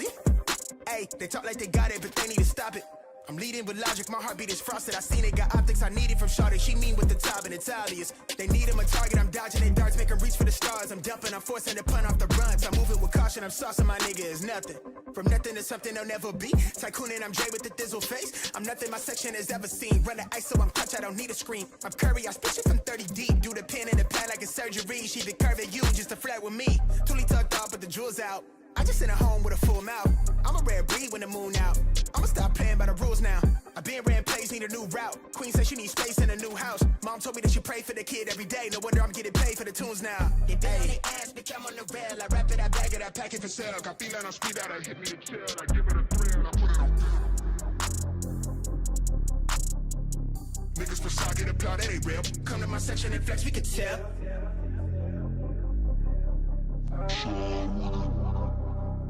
Niggas really outside with it. Roll with it. Roll with it.